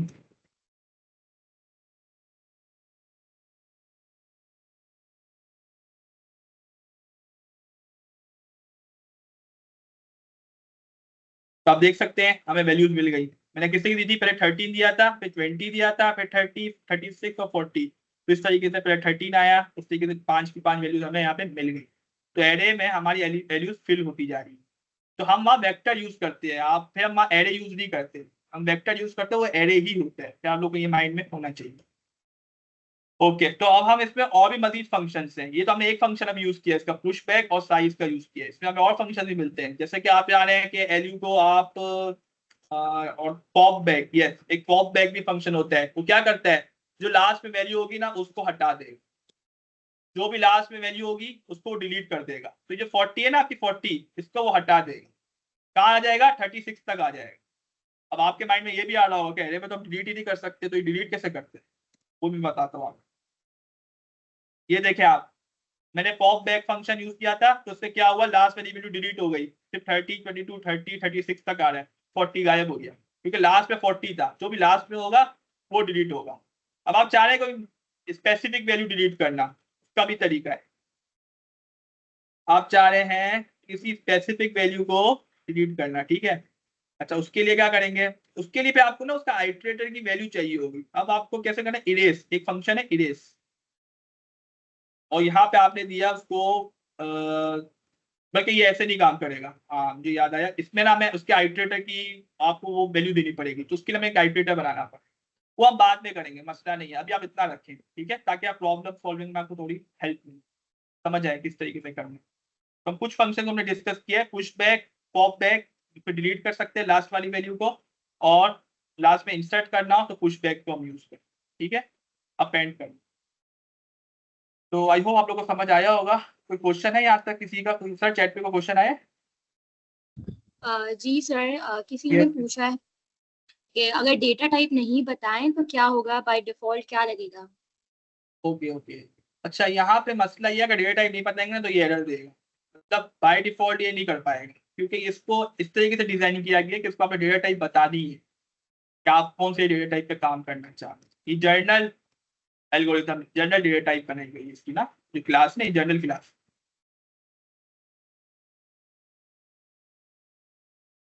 ओके और कुछ sir, question? Second question is that कि एरे के एलिमेंट्स को एक साथ पुश बैक नहीं कर सकते, आप सभी को अलग अलग करना पड़ रहा है। Okay okay okay, yes, push back अगर आपको एक साथ करना है तो इसके लिए आपने ये करना होगा कि सबसे पहले आपने ये करना होगा कि, ओके, तो अच्छा क्वेश्चन आ रहे हैं, समझ नहीं आ रहा है पार्टिसिपेंट्स को, थोड़ा प्रॉब्लम हो रहा है। नहीं नहीं, मैं चलो, पूछ रहा था कि व्हाट्स द रिव्यू, के किस तरीके से सर, यानी अभी ऐसा चल रहा है, इनको समझ आ रहा है नहीं आ रहा, तो दे आर लाइक अच्छा रिव्यू है, अच्छा समझ आ रहा है, और यानी लाइक अच्छे हैं, रिस्पॉन्सिव बच्चे बैठे हुए हैं, तो आपको पढ़ाने में मजा आएगा। चलो, हाँ बिल्कुल बिल्कुल, हाँ रिस्पॉन्स तो मिलना चाहिए। अच्छा, अगर टेम्पलेट का कोई मैं क्वेश्चन दिखा था, टेम्पलेट का वो थोड़ा समझ नहीं आ रहा था। अगर टेम्पलेट सिंपल सा ये है कि आप है ना क्या करते हैं, सर टेम्पलेट लिखते हैं तो उससे ये होता है टेम्पलेट डिफाइन कर रहे हैं आप कि इसका एक्स है, जैसे कि वेरिएबल एक्स, तो उसकी आपने टेम्पलेट बनाई है। तो अब क्या है, तो एक्स आपकी रिटर्न डेटा टाइप में भी लिखेंगे, एक्स यहाँ भी लिख रहे हैं, एक्स यहाँ भी लिख रहे हैं। इससे ये हो रहा है कि जहां पे जो भी डेटा टाइप आएगी ना, तो उसकी डेटा टाइप यहाँ पे बन जाएगी। मतलब कि यहाँ पर फर्ज करें, यहाँ पे क्या आ रहा है, मैं थोड़ा और जूम करूं, एक मिनट। ओके, ये देखिए आप क्या लिखा है यहाँ पे, फंक्शन को 3 और 4 सेंड किया था, ठीक है। तो 3 और 4 सेंड किया, तो 3 क्या है, इंट डेटा टाइप की है, ठीक है, 3 क्या है, इंट डेटा टाइप है। देखिए यहाँ पे इंट लिखा आ रहा है, देख रहे हैं आप, यहाँ इंट खुद से लिखा आ रहा है, क्योंकि ये कंपाइलर खुद से एनालाइज कर लेता है कि इंट है या फ्लोट है, उसको वैल्यू को देखकर। तो अभी इसको क्या नजर आ रहा है, ये इंट है, क्योंकि इसमें कोई पॉइंट नहीं लगा हुआ। तो इंट है, तो फिर जब इसको वैल्यू हम भेजते हैं ना फंक्शन में, तो जब फंक्शन में भेजते हैं तो ऐसा इंट पैरामीटर जा रहा होता है। जब वो इंट पैरामीटर जाता है तो यहाँ पे वो इंट आ जाता है, यहाँ पे, यहाँ एक्स की जगह इंट आ जाएगा, तो कंपाइलर लग देगा। वो कंपाइलर पहले से इसको करके रखते हैं ताकि जब रन हो ना ये प्रोग्राम आपका, कोई मसला ना बने। तो यहाँ कंपाइलर क्या करते हैं, इंट लिख देता है, क्या लिख देता है, इंट। यहाँ भी इंट लिख देगा, यहाँ भी इंट लिख देगा, और यहाँ पर भी इंट लिखेगा। अगर वहां रिटर्न इंट डेटा आ रहा है तो रिटर्न पे डिपेंड करेगा। अगर रिटर्न जैसे कि यहाँ ए आ रहा है तो इंट वेरिएबल है, तो रिटर्न में भी वो एक्स की जगह वो इंट लिख देगा। तो बस ये है टेम्पलेट, और कुछ भी नहीं है। ये इसलिए यूज होती है ताकि आपको एक ही कोड लिखना पड़े हर डेटा टाइप के लिए। फ्लोट के लिए भी आप यही कोड लिखें, इंट के लिए भी आप यही कोड लिखें। जैसे कि फ्लोट के लिए था, तो फ्लोट के लिए आप नीचे देखें, आप यहाँ पर जो है 3.5 लिखा एफ, तो एफ भी लिखते हैं, एफ इसलिए लिखते हैं ताकि फ्लोट रहे, वरना डबल ना बन जाएगा। हम एफ भी लिखते हैं ना तो डबल हो जाता है, इसलिए हम एफ लिखते हैं साथ में ना अलग से, तो उससे कोई फर्क नहीं पड़ता। तो 3.5 रहते हैं, तो क्या हुआ, तो पॉइंट आ गया। तो ये देखो, मैं यहाँ पे माउस रखता हूँ तो क्या फ्लोट, देखिए फ्लोट बोल रहे हैं। अब यहाँ पे माउस रख रहा हूँ मैं, क्या बोल रहा है, फ्लोट, क्योंकि समझ जाते हैं वैल्यू को देख के कि ये फ्लोट की है या इंट की है। तो फ्लोट की है तो वो क्या करते हैं, जाहिर सी बात है, जब वो फंक्शन जाएगा तो यहाँ फ्लोट आ जाएगा, यहाँ पे भी फ्लोट आ जाएगा, और यहाँ पे भी फ्लोट आएगा। जब वो रिटर्न हो रहा होगा तो फ्लोट डेटा टाइप रिटर्न होगी, वैल्यू। तो आई होप टेम्पलेट अब आपको समझ आ गया होगा। और इसी तरीके से जब ये टेम्पलेट समझ आ जाता है तो एसटीएल जो है वो एक टेम्पलेट ही है, लाइब्रेरी है, वो टेम्पलेट्स की लाइब्रेरी है, ठीक है। अलग अलग टेम्पलेट्स इसमें बने हुए हैं, पहले से हमें मिल जाते हैं बने हुए, ताकि हमको यूज कर सके ना, क्योंकि हमारा मेन गोल क्या है, हमको यूज करना। क्योंकि हम जब प्रॉब्लम सॉल्विंग में जाते हैं तो हम बार बार इंप्लीमेंट नहीं करते पूरी एरे को, पूरा लिंक लिस्ट को इंप्लीमेंट नहीं करते, हम सिर्फ वहाँ यूज करते हैं। तो हम जब हम इनको शार्प इंक्लूड वेक्टर लिखते हैं तो हमारे पास पूरी टेम्पलेट आ जाती है, यहाँ पे पूरा कोड आ गया है। जैसे कि यहाँ देख रहे हैं ना, इंक्लूड लिखा है सिर्फ, तो कंपाइलर क्या करते हैं, पूरा कोड लिख देते हैं वेक्टर का, जो भी पहले डिफाइन हुआ हो। तो पूरा कोड यहाँ पर आ जाता है। और फिर क्या आता है यहाँ पर, ये जैसे कि हमने यहाँ पे क्या बनाया, एक ARR का हमने क्लास का ऑब्जेक्ट बनाया। तो जब ये ऑब्जेक्ट बनाते हैं तो क्या होता है, उस क्लास का एक नया ऑब्जेक्ट बना है, जो हमने यहाँ इंक्लूड किए, तो उसका पूरा ऑब्जेक्ट एक बन जाता है, उस पूरी क्लास। तो एक ऑब्जेक्ट बन गया, उसमें क्या आ गया, जाहिर सी बात है आपको इनकैप्सुलेशन होती है जो हमने पढ़ी ऑब्जेक्ट प्रोग्रामिंग में, क्या होता है इनकैप्सुलेशन, फंक्शंस और वेरिएबल्स आपस में जॉइंट होते हैं। तो जाहिर सी बात है जब क्लास ले लोगे तो आपको फंक्शन भी मिल गए, वेरिएबल्स भी मिल गए वहां पे, तो अगर आप इसका ऑब्जेक्ट बनाते हो तो उसके वेरिएबल्स बन जाते हैं, और जब फंक्शन को कॉल करोगे तो ही वो कॉल होंगे। तो हमने यहाँ फंक्शन को क्या किया, कॉल किया, पुश बैक करके क्या किया, उस फंक्शन को कॉल किया कि भाई ये लो, फंक्शन को बोला हमने एक वैल्यू दी 30, बोला क्या है पुश बैक, इस फंक्शन को भेजिए आप अपना काम करो। तो उसने काम क्या करना है, उस फंक्शन पहले डिफाइन, तो उसने क्या करना है एरे में इंक्लूड करना है उस वैल्यू, जो हमने यहाँ ऑब्जेक्ट बनाया ना एरे का, वो पहले एरे को बना लेते हैं, पहले उसने एरे को बना लिया, उसमें वो इंक्लूड करना शुरू करेगा, ऐड करना शुरू करेगा। अच्छा एक और बात, आप अगर आप चाह रहे हैं कि आप एरे की साइज पहले डिफाइन करना चाह रहे हैं, जैसे आप चाह रहे हैं कि 10 साइज की वो एरे बन जाए, आप ऐसे भी कर सकते हैं, यहाँ 10 लिख दिया, अब वो शुरू में ही 10 की एरे बना देगा, ठीक है। अब 10 की एरे बना दी, अब आप चाह रहे हैं तो अब आपने ये करना है, तो पुश बैक आप नहीं चलाएंगे, फिर आप चाहें ना कि आप एक साथ वैल्यू को देना चाह रहे हैं तो वैसे भी कर सकते हैं, फॉर आई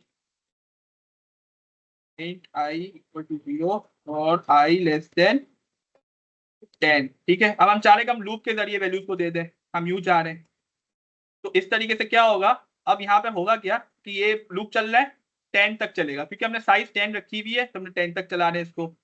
तो अगर हम यहाँ साइज डॉट साइज भी लिख दे तो भी लिख सकते हैं। अब हम यहाँ क्या कर रहे हैं, वैल्यू को असाइन करें अगर एरे में, ARR I equal to multiply by I, ठीक है। अब क्या होगा, 0 से अगर मैं इसको 1 से स्टार्ट करूं यहाँ पे इस तरीके से, ठीक है। अब यहाँ पे अगर हम इस तरीके से चले, ठीक है, अब 0 से काउंटिंग स्टार्ट होगी और कहाँ तक जाएगा, 2 से मल्टीप्लाई कर करके स्टोर करता रहेगा आई को।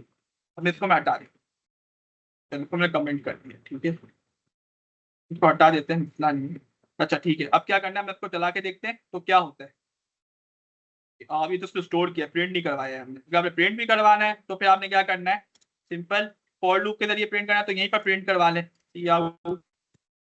लेस देन ARR I, ठीक है। आप पहले स्टोर कराए वैल्यू, उसी वैल्यू को प्रिंट करवा लें, तो वो लाइन से प्रिंट करता हुआ रखेगा, और थोड़ा सा स्पेस दे दे ताकि वो एक साथ ना लिखे। ओके, अब हम दोबारा चलाते हैं इसको, तो आप देखें यहाँ पे मैं जूम करता हूँ, ये देखिए कहाँ तक काउंटिंग इसने शुरू की, 0 से लेके 18 तक लिखा, क्यों, क्योंकि आपने लेस देन 10 लिखा था, 9 तक चलेगा। तो ये क्या हुआ, 0 से लेके उसने 18 तक आपका 2 का टेबल ले दिया, ठीक है, क्योंकि 0 से काउंटिंग स्टार्ट हो रही थी इस वजह से। तो मैंने क्या किया, मैंने सिर्फ 10 वेरिएबल पहले से साइज डिफाइन कर दी थी, तो हमने इस तरीके से भी आप कर सकते हैं। तो अगर आपको पहले पता है कि आपने कितनी वैल्यूज रखनी है, जैसा कि स्टैटिक एरे हम जैसे बनाते थे उसमें आपको पता होता है कितनी वैल्यूज रखनी है, तो आपको अपनी ऐसे ही बना लें, तो आप उसमें स्टोर कर ले। अब आप चाह रहे हैं कि नहीं 10 वैल्यू तो मैं रख दी थी, अब मैं चाह रहा हूँ कि एक वैल्यू और बढ़ा दूँ, मुझे ना कुछ और वैल्यूज और भी रखनी है, 10 तो हो गई है, लेकिन अब चाह रहे हैं कि हमने साइज 10 की बनाई थी तो आप और भी ऐड कर सकते हैं, तो कोई मसला नहीं है, क्योंकि ये वेक्टर है इस वजह से। अगर सिंपल एरे होती ना वहाँ एरर आता, तो आपको वो वाली एरे में अलाउ नहीं करता। अब पुश बैक में क्या रहा हूँ 20, अब आप देखिएगा, और यहाँ पे मैं करता हूँ तो आउट, क्योंकि ARR 10 लिखूंगा मैं, क्योंकि वो 10 इंडेक्स है ना उसका, वो क्योंकि 9 तक तो वो वहाँ पे प्रिंट हो रहा है, 10 में यहाँ प्रिंट हो जाएगा, तो यहाँ पे भी हमें वो प्रिंट करके देगा। अच्छा इसको थोड़ा सा स्पेस, एक लाइन छुड़वा देते हैं इससे ताकि वो अलग से लिख के दे। चल अब हम इसको दोबारा चलाते हैं, तो आप देखें 0 से लेके 80 तक काउंटिंग किया, 20 भी उसने प्रिंट करके थी, क्योंकि नेक्स्ट वैल्यू 20 हमने रखी थी। तो इस तरीके से भी आप कर सकते हैं, आप जितनी वैल्यू उसमें आगे आगे एरे फुल भी हो जाती है तो आप पुश बैक और भी दोबारा यूज करके आप एरे को और फिल कर सकते हैं, ठीक है। ये आपको इजाजत देता है इसका, क्योंकि ये वेक्टर है इस वजह से, ठीक है। आई होप समझ आ गया होगा। और कोई क्वेश्चन आया है चैट में सर मैम? सर आपकी क्या कहते हैं, आप आउट क्लास से बाहर हो गए थे, इस वजह से आपने जो क्वेश्चन पूछा था पुश बैक वाला एरे वाला, तो वो रह गया है, तो अच्छा अच्छा, समवन बेसिकली आस्क्ड के वो समझा दें। और पुश बैक में एरे वाला वो क्वेश्चन क्या था कि वो एक साथ वैल्यूज को फिल करना है, वो क्वेश्चन था? जी वही क्वेश्चन है। अच्छा अच्छा ठीक, अच्छा तो आप चाह रहे हैं वैल्यूज को एक साथ फिल कर दें। अच्छा एक साथ फिल करने में मसला ये है कि आपको फिर क्या करना पड़ेगा, असल में उसमें क्या होता था, हम जब एरे बनाते थे सिंपल वाली जो हमारी एरे होती थी वहां पर, तो वहां हम क्या करते थे इंट ARR ये लिखते थे, ठीक है, और इक्वल टू, अब यहाँ पे लिखते थे हम इसमें के वैल्यू देनी थी तो हम इसमें इस तरीके से लिखते थे ना 1 4 6 8, अब यू कर देते थे हम। लेकिन यहाँ पर जो मसला है ना वहाँ ये है कि एक मिनट मेरा क्यों आया, वो मैंने इनिशियलाइज वैल्यू, अच्छा ठीक है, वो ये कह रहे हैं कि यहाँ पर सॉरी मैंने यहाँ पे साइज नहीं, अब हाँ तो क्या होता था, पहले हम उसको साइज बताते थे और वहाँ पे उसकी वैल्यूज हम दे देते थे, इस तरीके से भी हम करते थे। लेकिन यहाँ पर ऐसा नहीं है, यहाँ पे आपका ये है कि आपने लूप से वैल्यूज इंसर्ट करनी है, एक एक करके करनी पड़ेगी, एक साथ करने के लिए उसमें कभी कोई फंक्शन दिया हुआ नहीं है, अगर वो दिया हुआ हो तो हम कर लें, बाकी उसने दिया हुआ नहीं है इस तरीके से फंक्शन कि आप वैल्यूज को एक साथ रखना चाह रहे हैं, या इंसर्ट है, जैसे कि एक होता है इसमें कि इंसर्ट, हाँ एक भी फंक्शन भी होता है, ठीक है, एक ये होता है कि हाँ सही है, एक इंसर्ट होता है तो उससे ये होता है कि वो एरे को इंसर्ट कर देते हैं, एक एरे इसमें ऐड कर देते हैं, भी इस तरीके से भी होता है। फिर जैसे आप प्रॉब्लम सॉल्व करते रहेंगे तो आपको समझ आता रहेगा, लेकिन ये ऐसा फंक्शन नहीं है कि आप पूरी एरे को एक साथ इनिशियलाइज करना चाहते हैं, तो आपको एक एक करके करना पड़ता है, पुश बैक के जरिए या फिर प्रेस एरे बना लें और फिर वैल्यूज का साइन। ओके, और कोई क्वेश्चन है अभी तक, फिर हम प्रॉब्लम सॉल्विंग पे चलें। No, sir, there's no more questions. हम प्रॉब्लम सॉल्व करने पे चलते हैं। फिर आई थिंक आप सबने लीड कोड का अकाउंट तो बना लिया होगा, तो किस तरीके से वो बनता है बाकी, अब हम चलते हैं सबसे पहले प्रॉब्लम देखते हैं। तो लीड कोड किस तरीके से होता है, पहले आपको लीड कोड थोड़ा समझा देता हूँ। तो लीड कोड अकाउंट आपने अगर बनाया हुआ है तो आप खोलेंगे ना लीड कोड, तो आपको कुछ इंटरफेस इस तरीके से नजर आएगी, ठीक है।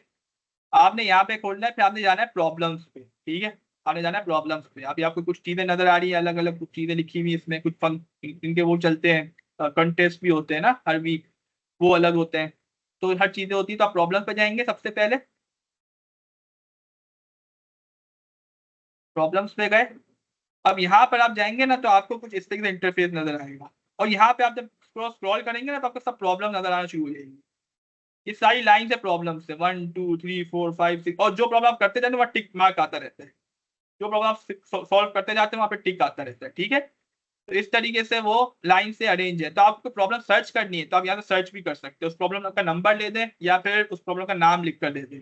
जैसे कि अगर मैं दूं यहाँ पे 45, तो मुझे 45 वाली प्रॉब्लम मुझे मिल जाएगी। अब मैं दे रहा हूँ 60, तो 60 का प्रॉब्लम नंबर याद है तो आप वो लिख दें।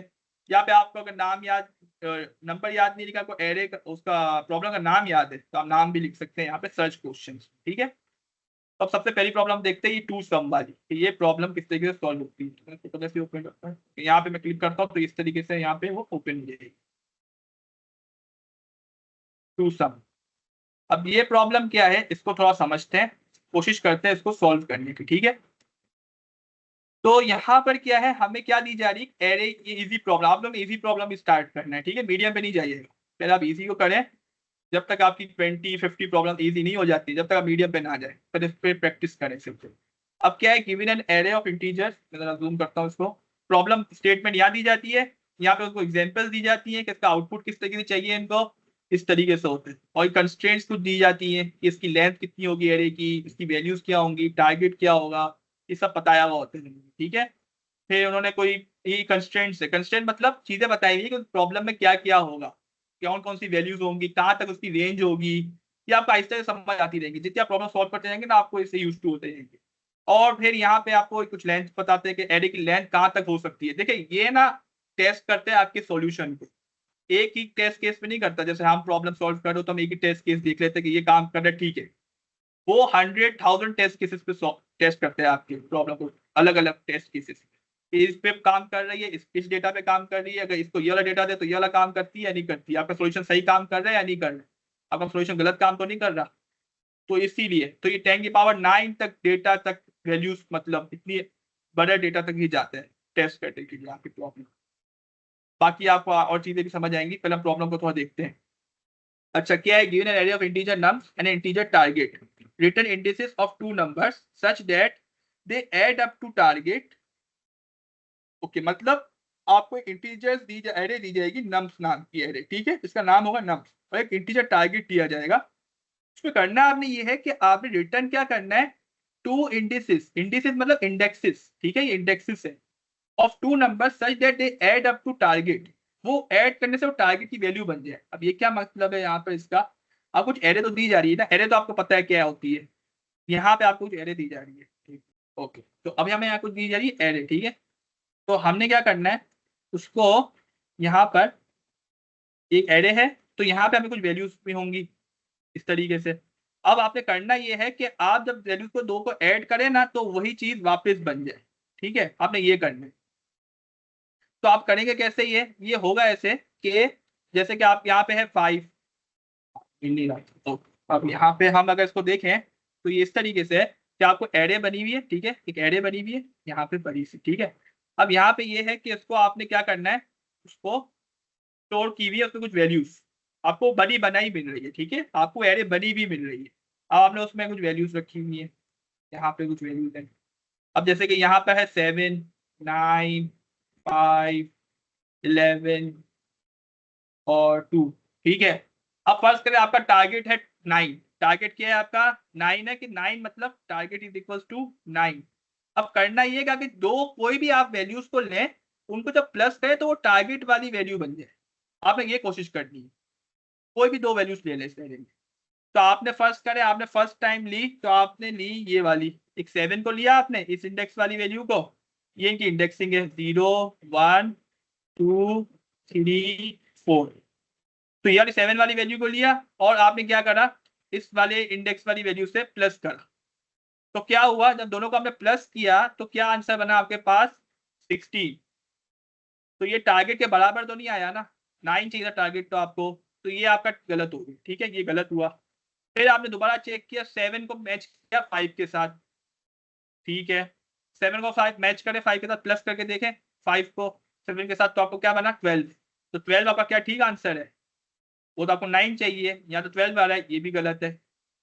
आपने किया 11 और 7 को प्लस, क्या बना आपके पास 8, आपके पास बना 18।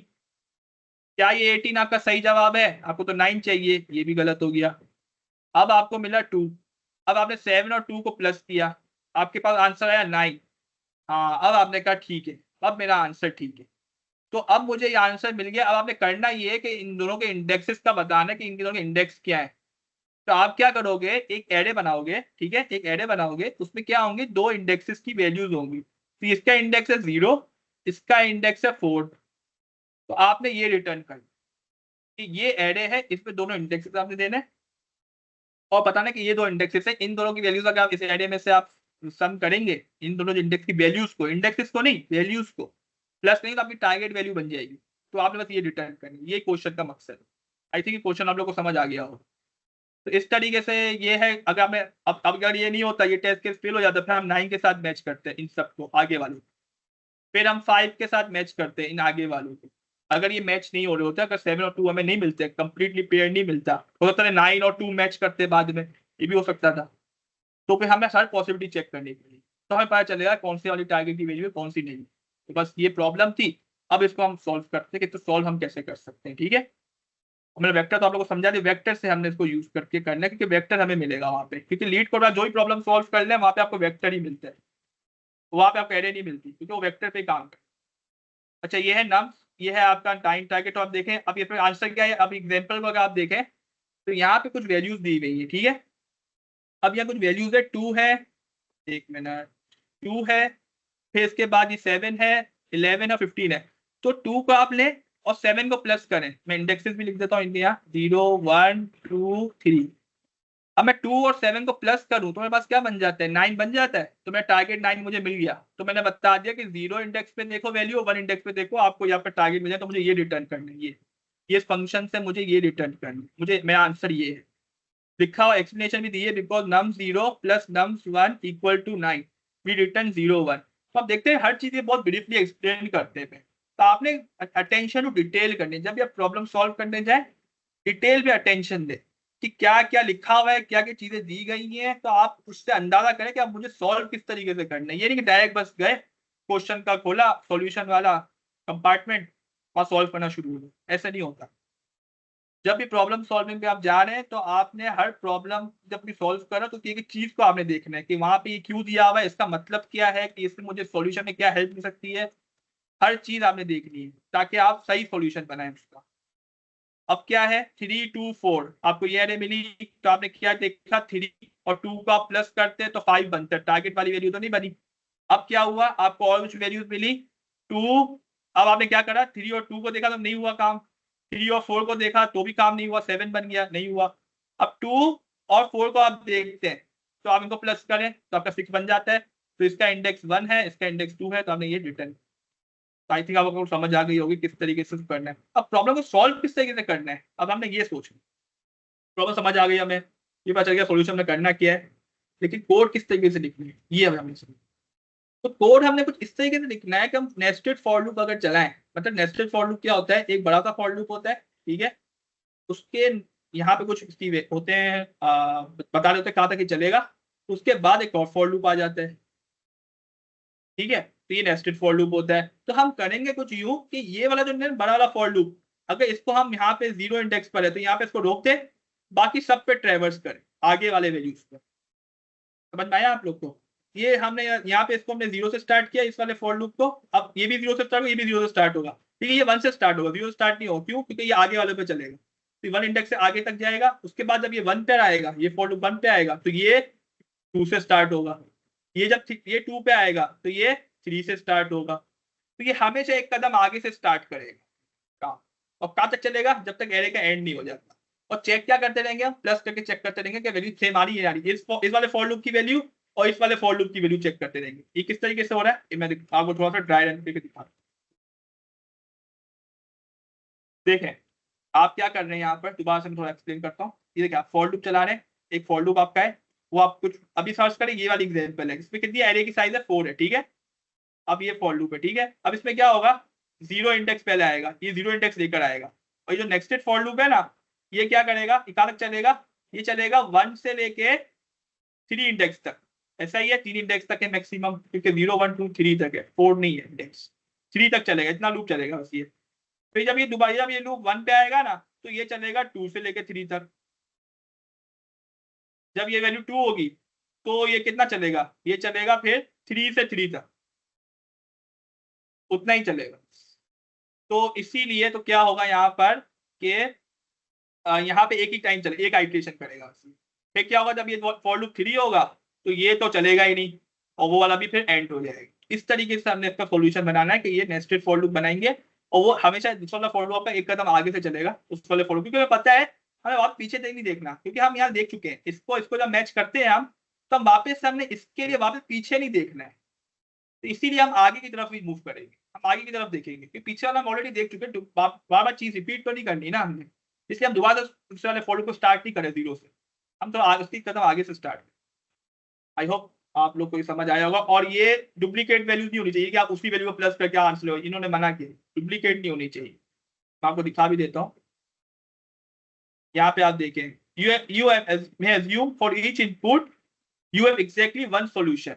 आप एज्यूम कर सकते हैं कि हर इनपुट जो भी आएगी उसका एक ही सॉल्यूशन एक्सिस्ट करता होगा। And you may not use the same element twice.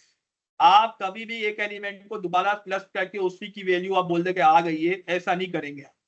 You can return the answer in any order, आप कोई भी ऑर्डर का आंसर रिटर्न कर सकते हैं। ये इन्होंने चीजें बताई हुई, देखें ये बात बोली ना मैंने आपको, अटेंशन टू डिटेल। एक चीज को आपने लाइन को पढ़ना उसको समझना है, ताकि आप जब सॉल्यूशन लिखे तो आपकी मिस्टेक ना हो। आई थिंक आप लोगों को काफी क्लियर हुआ होगा ये। अब इसका कोड की तरह हम चलते हैं। अब कोड किस तरीके से लिखना है, ये मैंने पहले से कोड लिखा हुआ है, लेकिन चलो मैं दोबारा आप लोग के लिए कोड लिखता हूँ। अच्छा ये मैंने दूसरी तरीके से सॉल्व किया। अब हम तो दोबारा इसका कोड सही से लिखते हैं, ठीक है। अब क्या करना है, क्या करेंगे सबसे पहले, तो सॉरी तो पाइथन अब ठीक।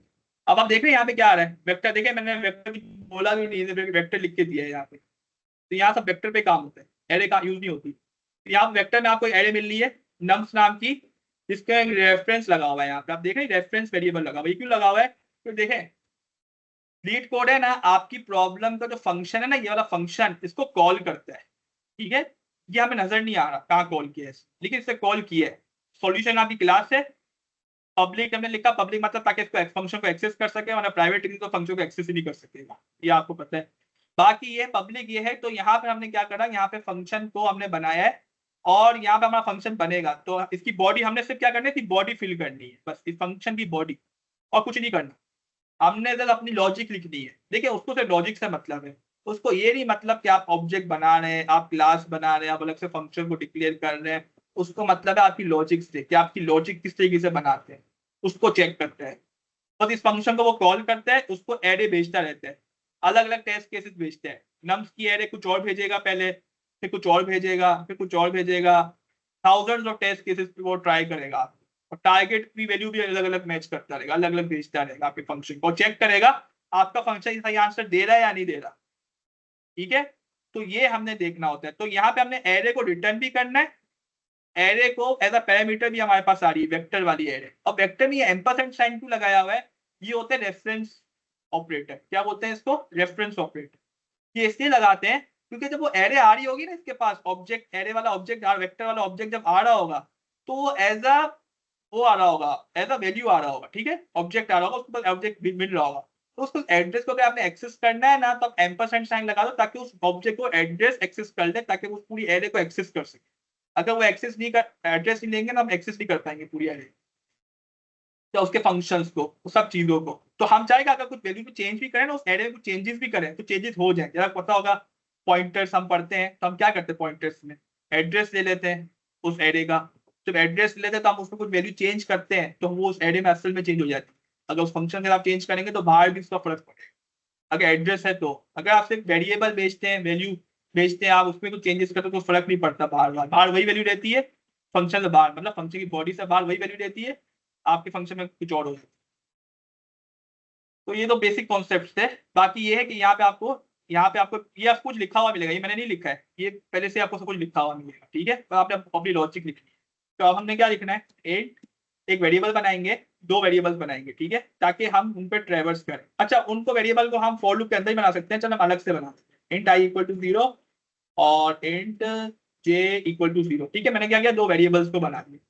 अब फॉर लूप चलाएंगे, आई इक्वल टू 0 से स्टार्ट करो, इसको कहां तक चलाओ, I less than nums dot size. जाहिर सी बात है, जितनी नम्स की साइज होगी उतना चलेगा। हमें नहीं पता अभी नम्स की कितनी साइज है, हमें पता ही नहीं है, इसीलिए ये टेम्पलेट्स यूज की जाती है, वेक्टर यूज करके। हमें पता ही नहीं, अगर स्टडी चल रहे होता तो हमें साइज बतानी पड़ती ना। हमें क्या पता, हम 100 की साइज बनाई गई है, उसमें उसने हमें 100 की एरे भेजी है, हमें 1000 की एरे भेजी है, या हमें 1 लाख एलिमेंट्स की एरे भेजी है, हमें क्या पता। हम सिर्फ लिखते हैं नम डॉट साइज। जब ये 1000 की एरे बनता है तो ये 1000 यहाँ लिखा हुआ आ जाएगा। जब वो 100 की एरे भेजेगा, 100 यहाँ पे 1000 आ जाएगा, अगर 1000 की एरे होगी। अगर 100 वो भेजेगा तो 100 की 100 लिखा आ जाएगा। तो इसी वजह से इन फंक्शंस को, टेम्पलेट को यूज किया जाता है प्रॉब्लम सॉल्विंग। आई होप आपको समझ आ रहा होगा क्यों यूज करते हैं। और ये आ गए हमारे पास आइटरेटर। ठीक है, आई अब क्या है, ये एरे में बनी भी मिली है, बस हमने इसको यूज करना है। ठीक है, अब क्या करना है, अब हमने एक फॉर लूप चलाया, एक और फॉर लूप चलाएंगे, नेस्टेड फॉर लूप। हमने जैसा भी हमने डिस्कस किया था, ड्राई रन जो कर रहे थे, नेस्टेड फॉर लूप। तो जे इक्वल टू आई कहां से स्टार्ट होगा, ये J equal to I plus 1 से स्टार्ट करेंगे। क्यों, अभी मैंने डिस्कस किया था कि हम उससे एक कदम आगे से स्टार्ट करेंगे दूसरे वाले फॉर लूप। और कहां तक चलाएंगे इसको भी, J less than nums dot size, जो भी इसकी साइज है वहीं तक चले, इससे आगे तो नहीं जा सकता ना, वो तो इलीगल मेमोरी एक्सेस हो जाएगा। तो वहीं चलेगा जहां तक आपकी एरे की साइज है वहीं तक जा सकता है, बस ये करे।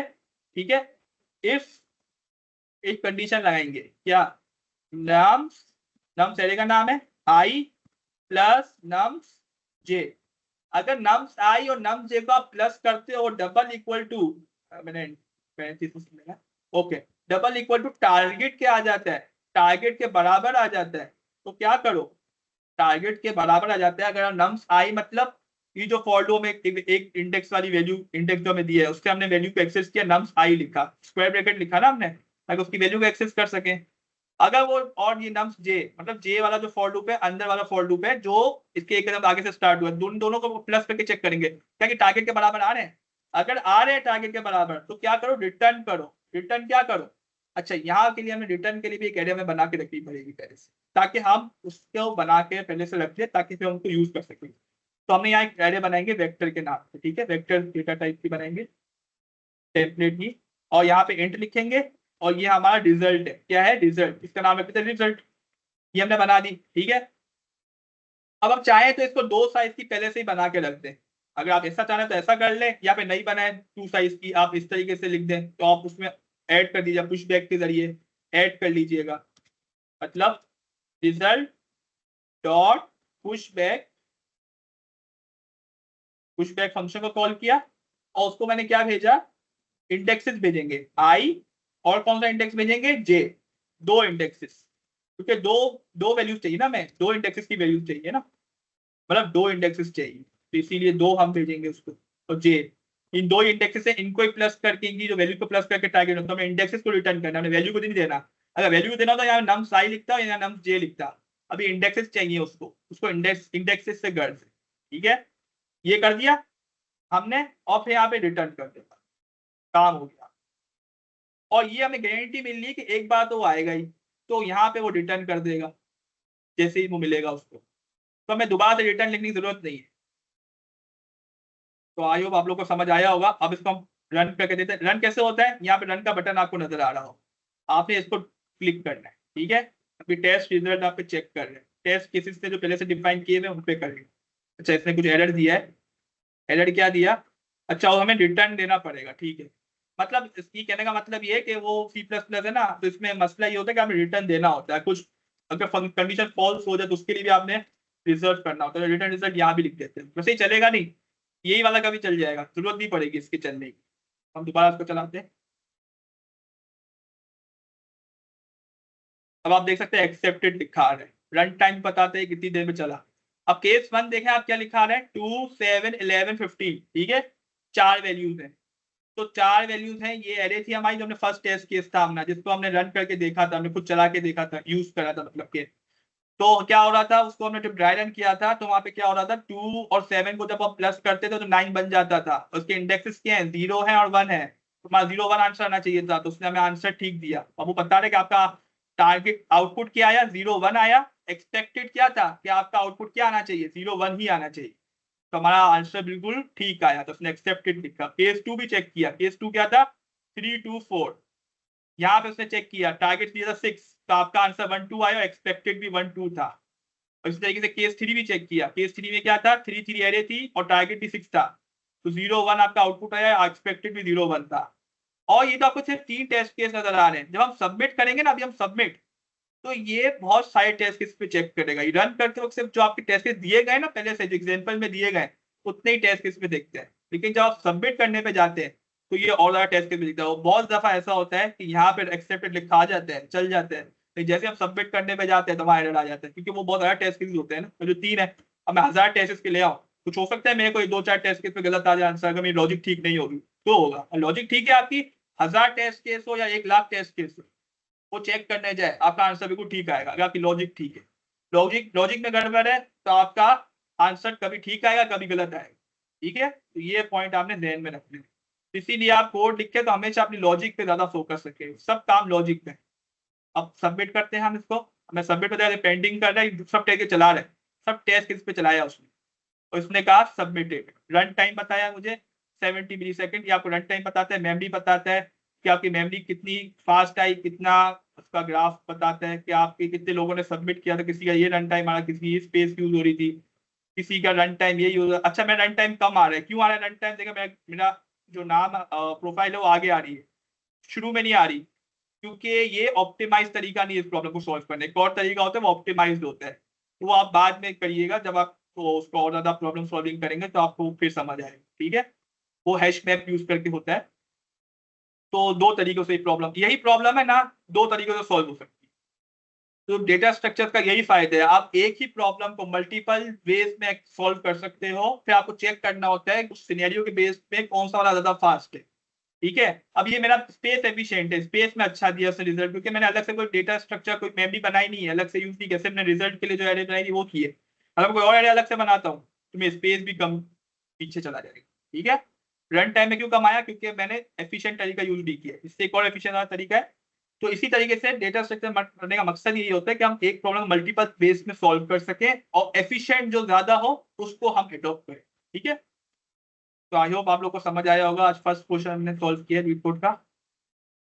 कोई क्वेश्चन अभी तक?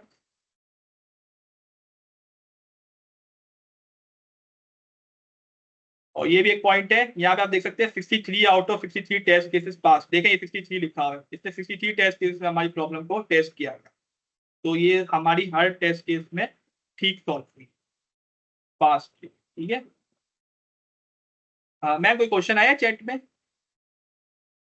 No sir. ओके।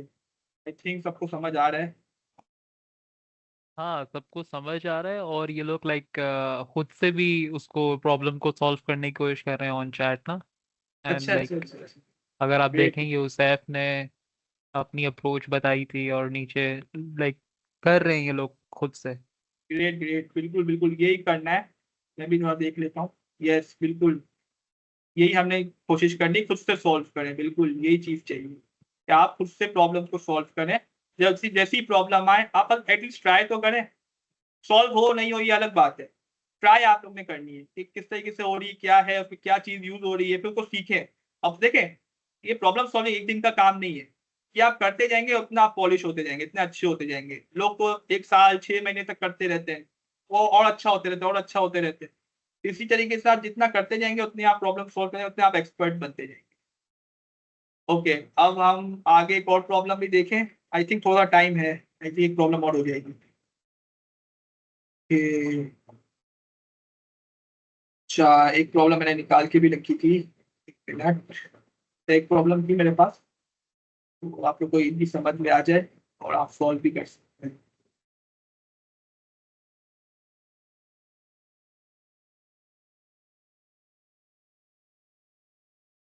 ओके हाँ, ये वाली प्रॉब्लम थी, ये भी मजे की प्रॉब्लम है, आपको अच्छा लगेगा इसको सॉल्व करके।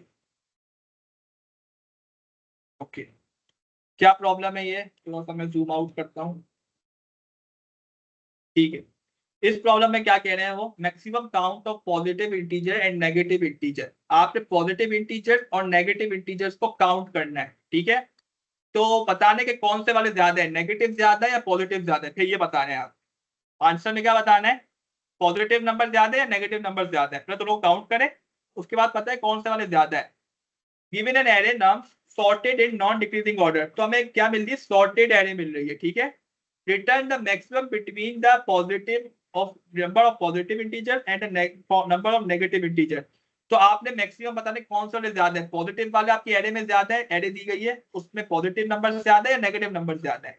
इन other words, if the number of positive integers in nums is POS of and number of negative is NEG, मतलब अलग अलग वेरिएबल का नाम है काउंट जो कर रहे हैं, नेगेटिव वाला एनईजी वाला वेरिएबल नेगेटिव को काउंट कर रहा है, पीओएस वाला वेरिएबल पॉजिटिव को काउंट कर रहा है, then return the maximum of POS and NEG, मतलब दोनों में से जो ज्यादा हो उसको रिटर्न कर। Note that zero is nether B positive nor negative, ये मेन पॉइंट है कि जीरो पॉजिटिव भी नहीं है, जीरो नेगेटिव भी नहीं, ठीक है। जीरो बीच की चीज है ना, मतलब कि ना वो पॉजिटिव कहलाते हैं ना वो नेगेटिव में आते हैं। तो इसीलिए हमने क्या करा, यहाँ पे हम देखें तो टेस्ट केस देखें आप, इसमें क्या है एग्जाम्पल में, आपको -2 मिला, एक नेगेटिव मिला, काउंट करें नेगेटिव को 1 हो गया। -1 मिला, 2 नेगेटिव हो गए, 2 हो गया काउंट नेगेटिव का। -1 मिला, 3 नेगेटिव हो गए, नेगेटिव काउंट क्या हो गया, 3 हो गया। फिर पॉजिटिव वाले मिले 1 2 3, ये भी 3 मिले पॉजिटिव वाले, तो नेगेटिव और पॉजिटिव में दोनों ज्यादा किसके हैं, बराबर है दोनों के, तो आप वही आंसर आ जाएगा, तो 3 है, वही आपका answer. There are 3 positive integers and 3 negative integers. The maximum count among them is 3. ठीक है, आई होप आप लोग क्लियर हो गया होगा। और ये नेगेटिव वाले देखें आप, तो यहाँ नेगेटिव 3 थे, लेकिन यहाँ 2 जीरो आ गए, तो इनको हम काउंट ही नहीं करेंगे। और पॉजिटिव वाले 2 हैं, तो इन 2 को काउंट करेंगे, तो 3 नेगेटिव 2 पॉजिटिव, तो ज्यादा किसके हैं, नेगेटिव वाले के, तो नेगेटिव वाले का काउंट रिटर्न करें, ठीक है। ये प्रॉब्लम है, अब इसको सॉल्व करते हैं। तो हमने क्या करना है, सबसे पहले क्या हमारे माइंड में आता है, अपने माइंड को डेवलप करना है। कि माइंड में हमारे क्या आया कि हमें तो ये पता चल रहा है, इससे साफ साफ जाहिर हो रहा है कि हमने एरे पे ट्रेवर्स तो करना है, ये काम हमें क्लियर हो गया। एरे पे हमने क्या करना है, ट्रेवर्स तो करना है, ठीक है। स्टेप बाय स्टेप प्रॉब्लम को आप सॉल्व करें। एरे को आपने क्या करना है, ट्रेवर्स करना है, और क्या काम है, काउंट करना है नेगेटिव और पॉजिटिव को। तो नेगेटिव वालों को काउंट करने के लिए एक वेरिएबल बनाएंगे नेगेटिव के लिए, एक वेरिएबल बनाएंगे पॉजिटिव के लिए, ठीक है, जो काउंट करेंगे। हम 2 वेरिएबल्स पहले बना लेते हैं। पॉजिटिव के लिए पीओएस ही बना लेते हैं वेरिएबल, ठीक है। नेगेटिव के लिए एनईजी वेरिएबल बना लिया हमने। अच्छा, मैंने डेटा टाइप पे 8 और यहाँ पे इसका भी 8 डेटा टाइप, ठीक है। ये हमने कर दिया। अब फॉर लूप चलाएंगे। फॉर लूप कहाँ तक चलेगा, इंट आई इक्वल टू 0 और I less than nums dot size, यहाँ तक फॉर लूप चलेगा और आई इंक्रीमेंट करेंगे, तो ये हमारा फॉर लूप यहाँ तक चलेगा, जितनी नम्स की साइज होगी उतना फॉर लूप चलेगा। अब करना ये है, हमने उसको इंक्रीमेंट करना है, जब वो नेगेटिव आए और पॉजिटिव है तो पॉजिटिव में इंक्रीमेंट करना, नेगेटिव है तो नेगेटिव में इंक्रीमेंट करना है। तो हम कंडीशन लगाएंगे। कंडीशन क्या लगाएंगे कि यहाँ पे बोलेंगे हम उसको नम्स आई अगर 0 से छोटा है, मतलब 0 से छोटा मतलब नेगेटिव ना, 0 से बड़ा तो मतलब पॉजिटिव, 0 तो हमने देखना ही नहीं, 0 छोटे वाले को देखना है तो नेगेटिव है, तो हमने क्या करना है, नेगेटिव में क्या करना है, इंक्रीमेंट करना है। ठीक है। और क्या केस हो सकते हैं, एल सिफ। अच्छा मैं एल सिफ लगाऊंगा, मैं एल सिफ नहीं लगाऊंगा, क्यों, तो 0 भी हो सकता है ना, तो 0 को भी वो पॉजिटिव में इंक्रीमेंट कर देगा, इसीलिए मैं एल सिफ लगाऊंगा और बोलूंगा नम्स आई ग्रेटर देन 0। अगर वो 0 से बड़ी हो तो क्या करे, तो पॉजिटिव में इंक्रीमेंट करे। ये दोनों काम हो गए। अब क्या करना है हमने, जब ये दोनों इंक्रीमेंट हो जाएंगे फिर हमने रिटर्न क्या करना है। अब देखिए मैंने क्या करा, फंक्शन लिख दिया, मैं इसको जूम आउट करता हूँ, देखिए फंक्शन लिख दिया, फॉर लूप लिख दिया, पूरा हो गया। अब हमने करना ये, जब रिटर्न की टर्न आएगी तो हमने दोनों में से मैक्सिमम को रिटर्न करना है। तो यहाँ पे हमें कुछ एल्गोरिथम भी मिलते हैं, वो बने हुए मिलते हैं। हमें जरूरत नहीं है कि मैक्सिमम को निकालने के लिए हम अलग से फंक्शन लिखे, वो हमें मैक्सिमम निकाल के दे, जैसे हम जनरल प्रोग्रामिंग में करते थे, बेसिक प्रोग्रामिंग में हम अलग से फंक्शन बनाते थे मैक्सिमम के लिए, मिनिमम के लिए, तो उसको तो रिटर्न करता था वो कौन सा बड़ा है कौन सा छोटा, जब भी हमने किया था टेम्पलेट को लर्न करने के लिए। तो मैक्स फंक्शन को मैं कॉल कर दूंगा। मैक्स एक फंक्शन होता है जो 2 वेरिएबल आपको दो मैक्सिमम निकाल के दे देगा, पॉजिटिव और नेगेटिव, दोनों में से जो भी मैक्सिमम है उसकी वैल्यू दे दो, तो मैं जो वैल्यू देगा मुझे यहाँ पे वो वैल्यू देगा, और रिटर्न मैंने लिखा हुआ है ऑलरेडी, तो रिटर्न हो जाएगा मैक्स की जो वैल्यू देगा वो रिटर्न हो जाएगी। तो ये हमारा आंसर हो गया। अब इसको हम रन करके देखते हैं। एक्सेप्ट हो गया, तो हमारा वो उसने आउटपुट क्या दिया, 3 दिया, तो बिल्कुल सही आउटपुट दिया। टेस्ट केस में भी 2 में भी हमें बिल्कुल सही दिया, और 3 में भी हमें ये क्या दे रहा है, 5, 20, 66 और 1314। तो आप देखेंगे तो दोनों चारों वैल्यू क्या है, पॉजिटिव है, और नेगेटिव तो है ही नहीं, तो पॉजिटिव वाले का आंसर पे रिटर्न कर देंगे हम, क्योंकि ज्यादा पॉजिटिव वाले का है, नेगेटिव तो 0 है, तो 4 हमने रिटर्न कर दिया। 4 वैल्यू थी, 4 आंसर आ गया। अब हम सबमिट भी करके देख लेते हैं इसको।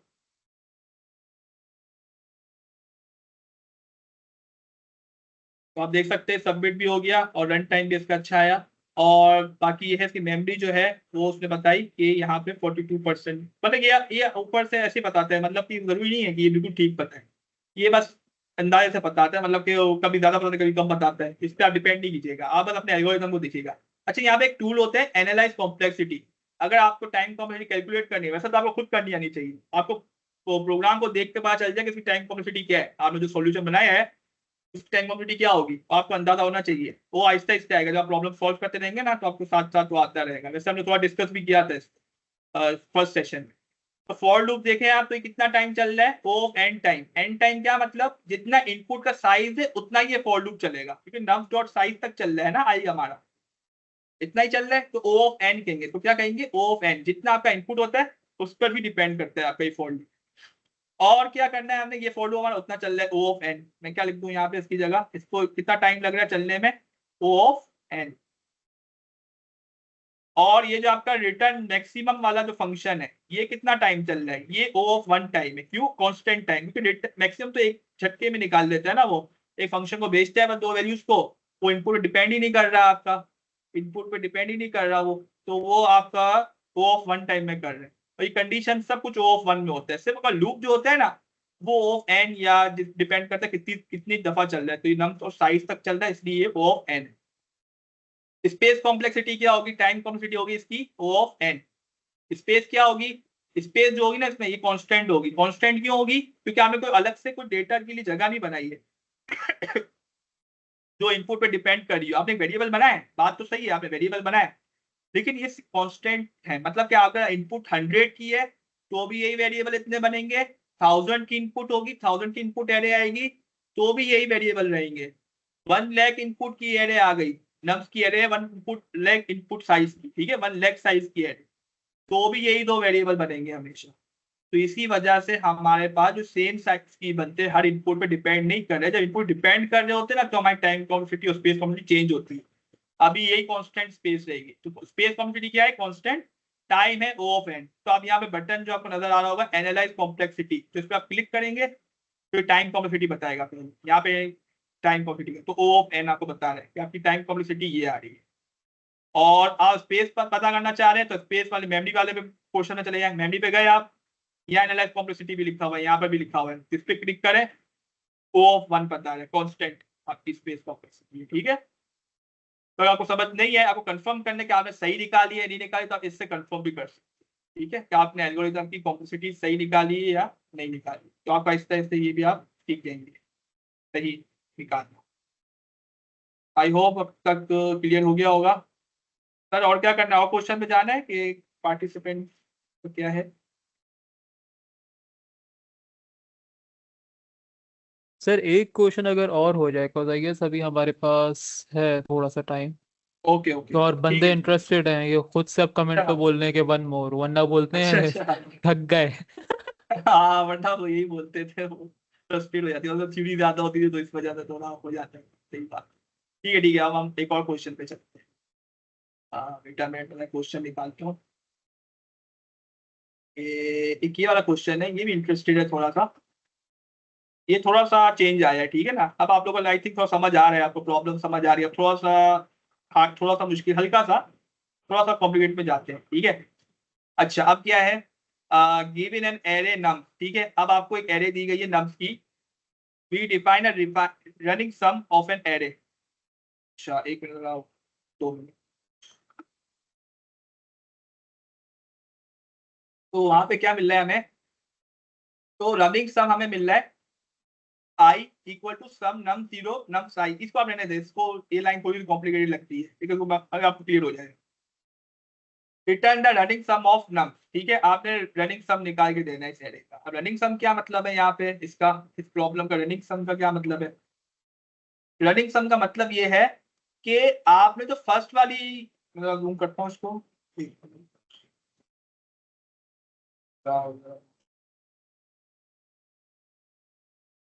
अच्छा यहाँ पे देखा रनिंग सम से क्या मतलब है, पहले ये समझे। रनिंग सम से मतलब ये है यहाँ पर कि आपको जब एरे बना रहे हैं ना आप, तो एरे वन जो है ना, वन, ये वन वैसे के वैसे वन वापस आ गया यहाँ पर, ठीक है।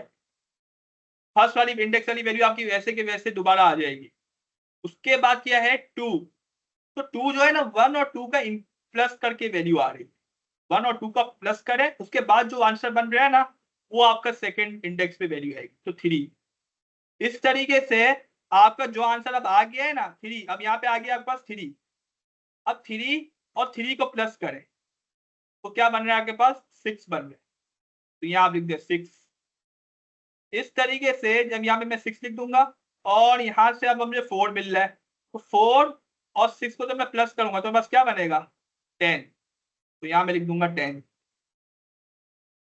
तो इस तरीके से ये मेरी एरे रेडी हो गई, तो मुझे यही मेरा आंसर है, यही एरे मुझे रिटर्न करनी है, सिंपल। तो आपने वही एरे को रिटर्न करना है प्लस करते हुए, आंसर जो आपका आएगा। तो running sum is obtained as, जैसे कि यहाँ पे फॉलोस लिखा हुआ है, 1 पहले सिंपल आया, 1 + 2 हुआ, जैसे हमने यहाँ प्लस करके देखा, 1 + 2 + 3 करके आंसर आएगा वो है, 1 + 2 + 3 + 4 करके जो आंसर है वो है।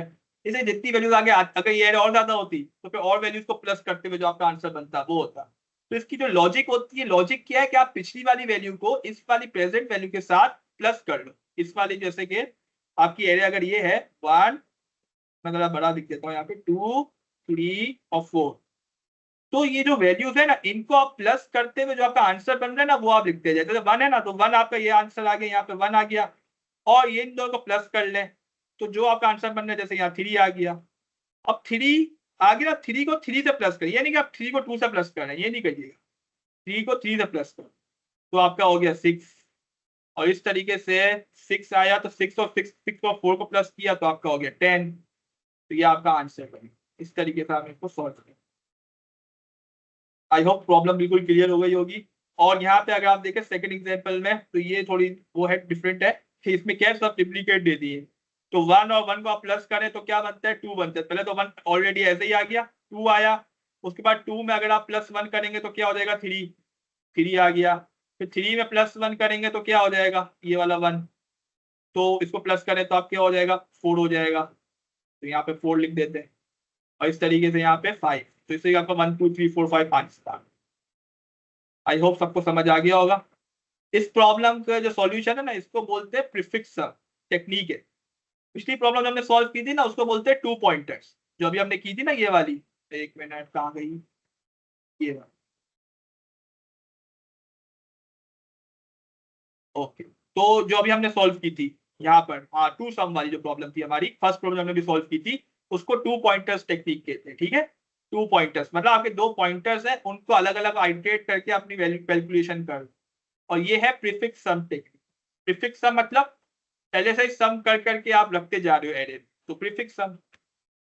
और ये जो थी हमारी सिंगल एरे प्रॉब्लम थी, बस ये तो इसमें कुछ टेक्निक यूज नहीं हुई है। तो अलग अलग कुछ टेक्निक्स है, इनको इनका नाम है कुछ, ताकि हमें पता चले कि यहाँ पे ये सॉल्यूशन बनता है, यहाँ पे ये टॉपिक है। अच्छा, यहाँ पे आप देखेंगे ना प्रॉब्लम्स पे, ये टॉपिक का बटन भी दिया हुआ है, टॉपिक्स। तो ये बताता है यहाँ पे कौन कौन टॉपिक इस्तेमाल हो सकते हैं। तो अभी मैंने क्या बताया आपको, प्रीफिक्स सम वाला टॉपिक, तो मैं क्लिक करूंगा, देखिए प्रीफिक्स सम एक टॉपिक होगा। क्या नाम है, एरे और प्रीफिक्स सम। तो ये ना अलग अलग टॉपिक ही बताते हैं आपको लीड कोड, कि यहाँ पे इस टॉपिक से प्रॉब्लम ये सॉल्व होगी, इसकी इस टॉपिक से प्रॉब्लम। अगर आपको टॉपिक समझ नहीं आ रहा है कि यहाँ पे कौन सा टॉपिक लगाऊंगा, मुझे क्या करना है, मुझे कौन सा डेटा स्ट्रक्चर लगाना है, मुझे क्या करना है, आपको नहीं समझ आ, शुरू में नहीं आता, फिर आप पहले टॉपिक देख देख के करें, फिर आप इतना ट्रेन हो जाएंगे कि आपको पहले बार चल जाएगा कि ये प्रॉब्लम ऐसे ये सॉल्व होगी, इसका ये टॉपिक हो, क्योंकि आप इतनी सॉल्व कर चुके हो। तो ये टाइम के साथ चीज आती है। ठीक है, तो ये टॉपिक देख के भी आप पता कर सकते हैं कि यहाँ मुझे कौन सा टॉपिक चला, तो मैं आपके माइंड, आप उस हिसाब से अपने माइंड को बना लेना कि यहाँ मुझे ये वाली चीज से इससे ये सॉल्व हो। ओके, आई होप अब समझ आ रहा होगा आप लोग को। अब हम आगे चलते हैं, इसको सॉल्व करेंगे, तब चलते हैं कि इसको सॉल्व कैसे करना है। तो सॉल्व करने के लिए इसको सिंपल हमने ये करना है, कुछ भी नहीं करना। सबसे पहले हमें क्या माइंड में आया, आइट्रेट करना है। देखिए, ये आइट्रेशन आपकी माइंड में पहले आ जानी चाहिए कि मुझे आइट्रेट तो करना ही है इस पूरे इस लूप में पूरा, तभी मेरा आंसर बनेगा, है ना भाई। आइट्रेट नहीं करूंगा तो मैं आंसर कैसे बनाऊंगा। आइट्रेट करने के लिए मुझे फॉर लूप चलाना है, ये तो क्लियर हो गया। और एक और चीज क्लियर करनी है कि जब प्लस प्लस कर करके मैं आंसर को रखता जाऊंगा, ठीक है, तो मैं वैल्यूज को रखता जाऊंगा, तो मैं क्या करूंगा, एक और अलग से अगर एरे बना लूं तो ज्यादा आसान हो जाएगा। एक अलग से एरे बना लूं, तो उसको फिर मैं रिटर्न कर दूंगा, तो मैं एक वेक्टर से एक और अलग से एरे बनाऊं। तो यहाँ पे क्या करेंगे, एक वेक्टर नाम की एरे एक और बना लेंगे रिजल्ट के लिए। ठीक है, इसका नाम रिजल्ट ही रख देते हैं, वेक्टर वेक्टर इन रिजल्ट। ठीक है, ये आप रिजल्ट के लिए हम अलग से एरे बना रहे हैं। हमें नहीं पता कितनी साइज की, अगर आप पता साइज पता करना, जो आप बता सकते हैं, क्योंकि आप पता है साइज क्या होगी जो उस वाली एरे का साइज है। ठीक है, आप नहीं पता कोई मसला नहीं, आप पुश बैक करके काम कर लें, कोई इशू। ठीक है, अब क्या करना है, तो यहाँ पे आप करना ये है कि आप फॉर लूप चलाएं, int I equal to 0, i less than num dot size. ठीक है, जितना आपका फॉर लूप की साइज है, तो एरे की साइज है, उतना फॉर लूप को चलाएंगे और आई को इंक्रीमेंट करेंगे। अब क्या करना है आपने, सिंपली आपने प्लस करते हुए वैल्यूज को रखना है। तो अच्छा, एक और पॉइंट हमारे माइंड में ये आया कि हम जो फर्स्ट वैल्यू को हम देखते थे ना, उसको हम इंक्रीमेंट नहीं करते थे, वो वैसी की वैसी रहती थी फर्स्ट वाली। देखिए यहाँ पे फर्स्ट वाली वैल्यू ये है, फर्स्ट वाली यहाँ पे भी यही है, आप देख रहे हैं ना, यहाँ पे फर्स्ट वाली सेम आ रही है। तो ये चीजें हमें देखनी होती है। तो हम लूप को 0 से नहीं स्टार्ट करते, हम लूप को 1 से स्टार्ट करते हैं, क्योंकि पता है वो फर्स्ट वाली तो वैल्यू वही आएगी ना जो होगी। तो हम लूप को कहाँ से स्टार्ट करना है, 1 से, ताकि इसके नेक्स्ट इंडेक्स से स्टार्ट कर लें, ताकि हम वहां से चेंजेस करना शुरू करें। ठीक है, अच्छा, लेकिन यहाँ पे मसला ये, रिजल्ट वाली हमने एरे बनाई है, उसमें हमें फर्स्ट वैल्यू भी तो देनी पड़ेगी। तो हम क्या करेंगे, पहले शुरू में ही result dot push back function को कॉल करेंगे, और उसको हम क्या कर देंगे, नम 0 वाली जो वैल्यू होगी ना, उसको हम रख देंगे, ताकि हमें ना जब फॉर लूप चलाए ना, तो पहले से उसके अंदर एक वैल्यू मौजूद हो। तो हमने पहले नम 0 पहली वाली वैल्यू हमने पहले से स्टोर करके रख दी थी, वो सेम ही आएगी ना, तो चेंज तो करनी नहीं है, तो इसीलिए हमने उसको नहीं करा। अब क्या करना है आपने, अब आप लूप चल रहा है आपका, एक कदम आगे से स्टार्ट होगा, 1 से 1 इंडेक्स से स्टार्ट होगा, 0 से स्टार्ट नहीं होगा, क्योंकि आपने यहाँ 1 से स्टार्ट किया है। अब क्या करना है आपने, अब करना यह है कि result dot push back value जो आ रही है आपके पास, क्या आ रही है, फर्स्ट वैल्यू क्या आई आपकी, 0 1 इंडेक्स वाली है आपके पास। तो आप क्या करोगे, नाम आई प्लस क्या लिखेंगे आप लोग सोचे जरा सा, नम्स आई लिखेंगे और प्लस करेंगे, किसको प्लस करेंगे, इसके साथ उसकी पिछली वैल्यू। पिछली वैल्यू के लिए हम कौन सा इंडेक्स यूज करेंगे, नम्स आई माइनस 1। आई जो है आपका प्रेजेंट इंडेक्स है, जो वैल्यू आ रही है, आई माइनस 1 करके आप प्रीवियस इंडेक्स वाली वैल्यू को एक्सेस कर सकते हैं। ऐसे ही करते हैं इंडेक्सिंग में भी, एक माइनस करता है तो पिछले इंडेक्स वाले को एक्सेस कर लेते हैं। तो नम्स आई माइनस 1, अब मैं आई माइनस 1 क्यों लिख सक रहा हूँ, अगर ये 0 से स्टार्ट करता मैं नहीं लिख सकता था आई माइनस 1, क्योंकि मैं 1 से स्टार्ट करूँ तो 0 इंडेक्स वाली तो एक वैल्यू आ सकती है ना, कि 1 से लूप स्टार्ट हो रहा है। तो आप पिछली वैल्यू एक्सेस कर सकते हो यहाँ पे। अगर मैं 0 से लूप स्टार्ट करता तो आउट बाउंड चला जाता ना, 0 -1 इंडेक्स पे चला है, तो -1 इंडेक्स होता ही नहीं है। 0 में अगर -1 करता हूँ तो क्या होता है, -1 होता है ना, तो -1 तो इंडेक्स ही नहीं है, तो 1 मैंने लिखा है तो 1 में -1 मैं कर सकता हूँ, तो 0 हो गया। ठीक है, तो ये आपका मसला यहाँ नहीं है, बस हो गया काम, ये आपकी रिजल्ट एरे तैयार हो जाएगी। जैसे ही वो करता रहेगा वो प्लस करता जाएगा, वो पिछले वाले नंबर का प्लस करेगा, उसको रखेगा। किस तरीके से हो रहा है यहाँ पे काम, जैसे कि यहाँ पे आपकी जो एग्जाम्पल है इसमें देखें आप, 1 है ना, 1 तो एज इट इज आ गया, और 1 + 2 तो क्या हो गया, 3 आ गया। ठीक है, तो 3 आपका आंसर बन जाएगा, वो नेक्स्ट वैल्यू 3 होगी आपकी, सेकंड इंडेक्स वाली क्या वैल्यू होगी, 3 होगी, क्योंकि nums i plus nums c2 plus 1, 0 index पे 1 है और 1 इंडेक्स पे 2 है, तो दोनों को प्लस करके जो आंसर बन रहा है वो 3 बन रहा है, तो 3 आपका आंसर आएगा। उसके बाद जब नेक्स्ट वैल्यू आएगी 3, तो 3 में वो 3 को प्लस करेगा ना, पिछले जो 3 है ना, 3 को 3 में प्लस करेगा तो 6 बन जाएगी। इस तरीके से जब नेक्स्ट वैल्यू होगी 4, तो 4 को 6 से प्लस करेगा और 10 हो जाएगी।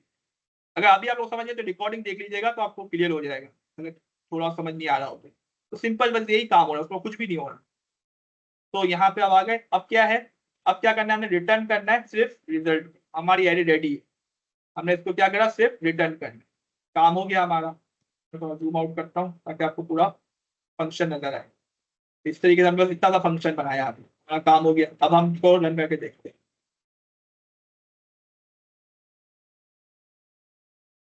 इसे अच्छा मैंने सेमीकोलन नहीं लगाया, आप इससे एरर फौरन आते हैं।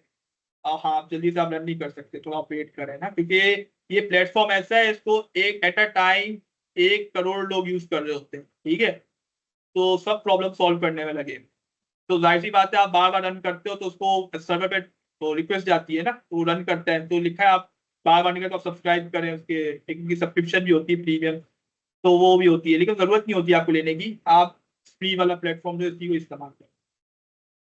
तो इसीलिए आपको थोड़ा वेट करना होता है ताकि आप उनको लोड ना पड़े सर्वर। अच्छा, ये रॉन्ग आंसर क्यों आ रहा है, क्योंकि हमने क्या करा, ओके ठीक ठीक 5 7, ओके ये कर ये रहा है कि अच्छा अच्छा अच्छा ठीक ठीक, हाँ सही है। असल में मसला ये आ रहा है कि हमने nums i -1 नहीं करना है, हमने जो रिजल्ट वाली है ना इंडेक्स, उसकी वैल्यू को प्लस, ताकि वो पहले तो हमारा आंसर कैलकुलेट प्लस होके आ गया ना, वो आए यहाँ पर, तो अब वो आएगा यहाँ पर। और नम्स वाली एरे जो हमारी जो थी उसका नई वैल्यू आएगी एक, और रिजल्ट में जो हमारी एरे में वैल्यू पड़ी हुई है वो पिछली वाली जो वैल्यू है, जैसे कि यहाँ पर जो है 3 है, अगर यहाँ 3 आ रहा है तो वहाँ पिछला जो सम हो चुका है वो क्या है, 3 है, तो 3 सम कहाँ पड़ा होगा, इसके पास पड़ा होगा, रिजल्ट वाली एरे वाली वैल्यू। ठीक है, इस तरीके से हमने इसको करना है।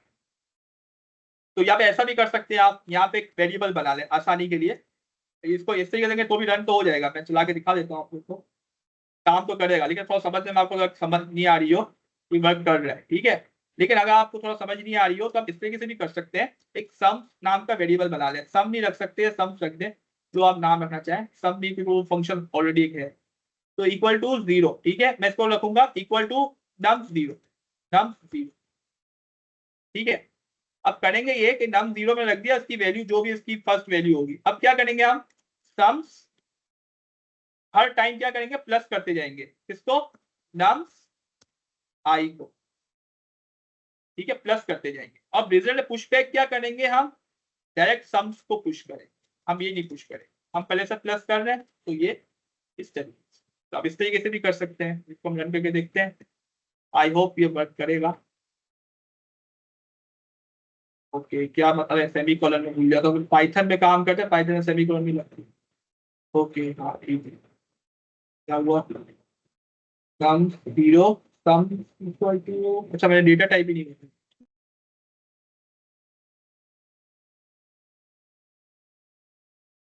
क्या हुआ, ला रहा है, ओके इसने प्लस ही नहीं करा, प्लस सम्स इक्वल टू, तो sums equal two sums plus, I hope आप लोग समझ आ गया होगा, ये वर्क कर रहा है। ओके, अब ये वर्क कर रहा है, तो इस तरीके से भी कर सकते हैं, और इस तरीके से भी कर सकते हैं कि आप एरे में प्लस करें और पिछली वाली वैल्यू को वहां से रिजल्ट वाली एरे से लेके आ रहे हैं। तो आप देखें ये अच्छा इसका आया है रिस्पॉन्स। तो बस ये प्रॉब्लम सॉल्विंग थी, तो आप इस तरीके से प्रॉब्लम सॉल्व करते जाएं। अब कुछ प्रॉब्लम दे भी देंगे हम आपको, असाइनमेंट में भी देंगे और अभी भी दे देंगे, आपको ट्राई कीजिएगा। ठीक है, डिफरेंट प्रॉब्लम, बस दैट्स इट यहाँ तक।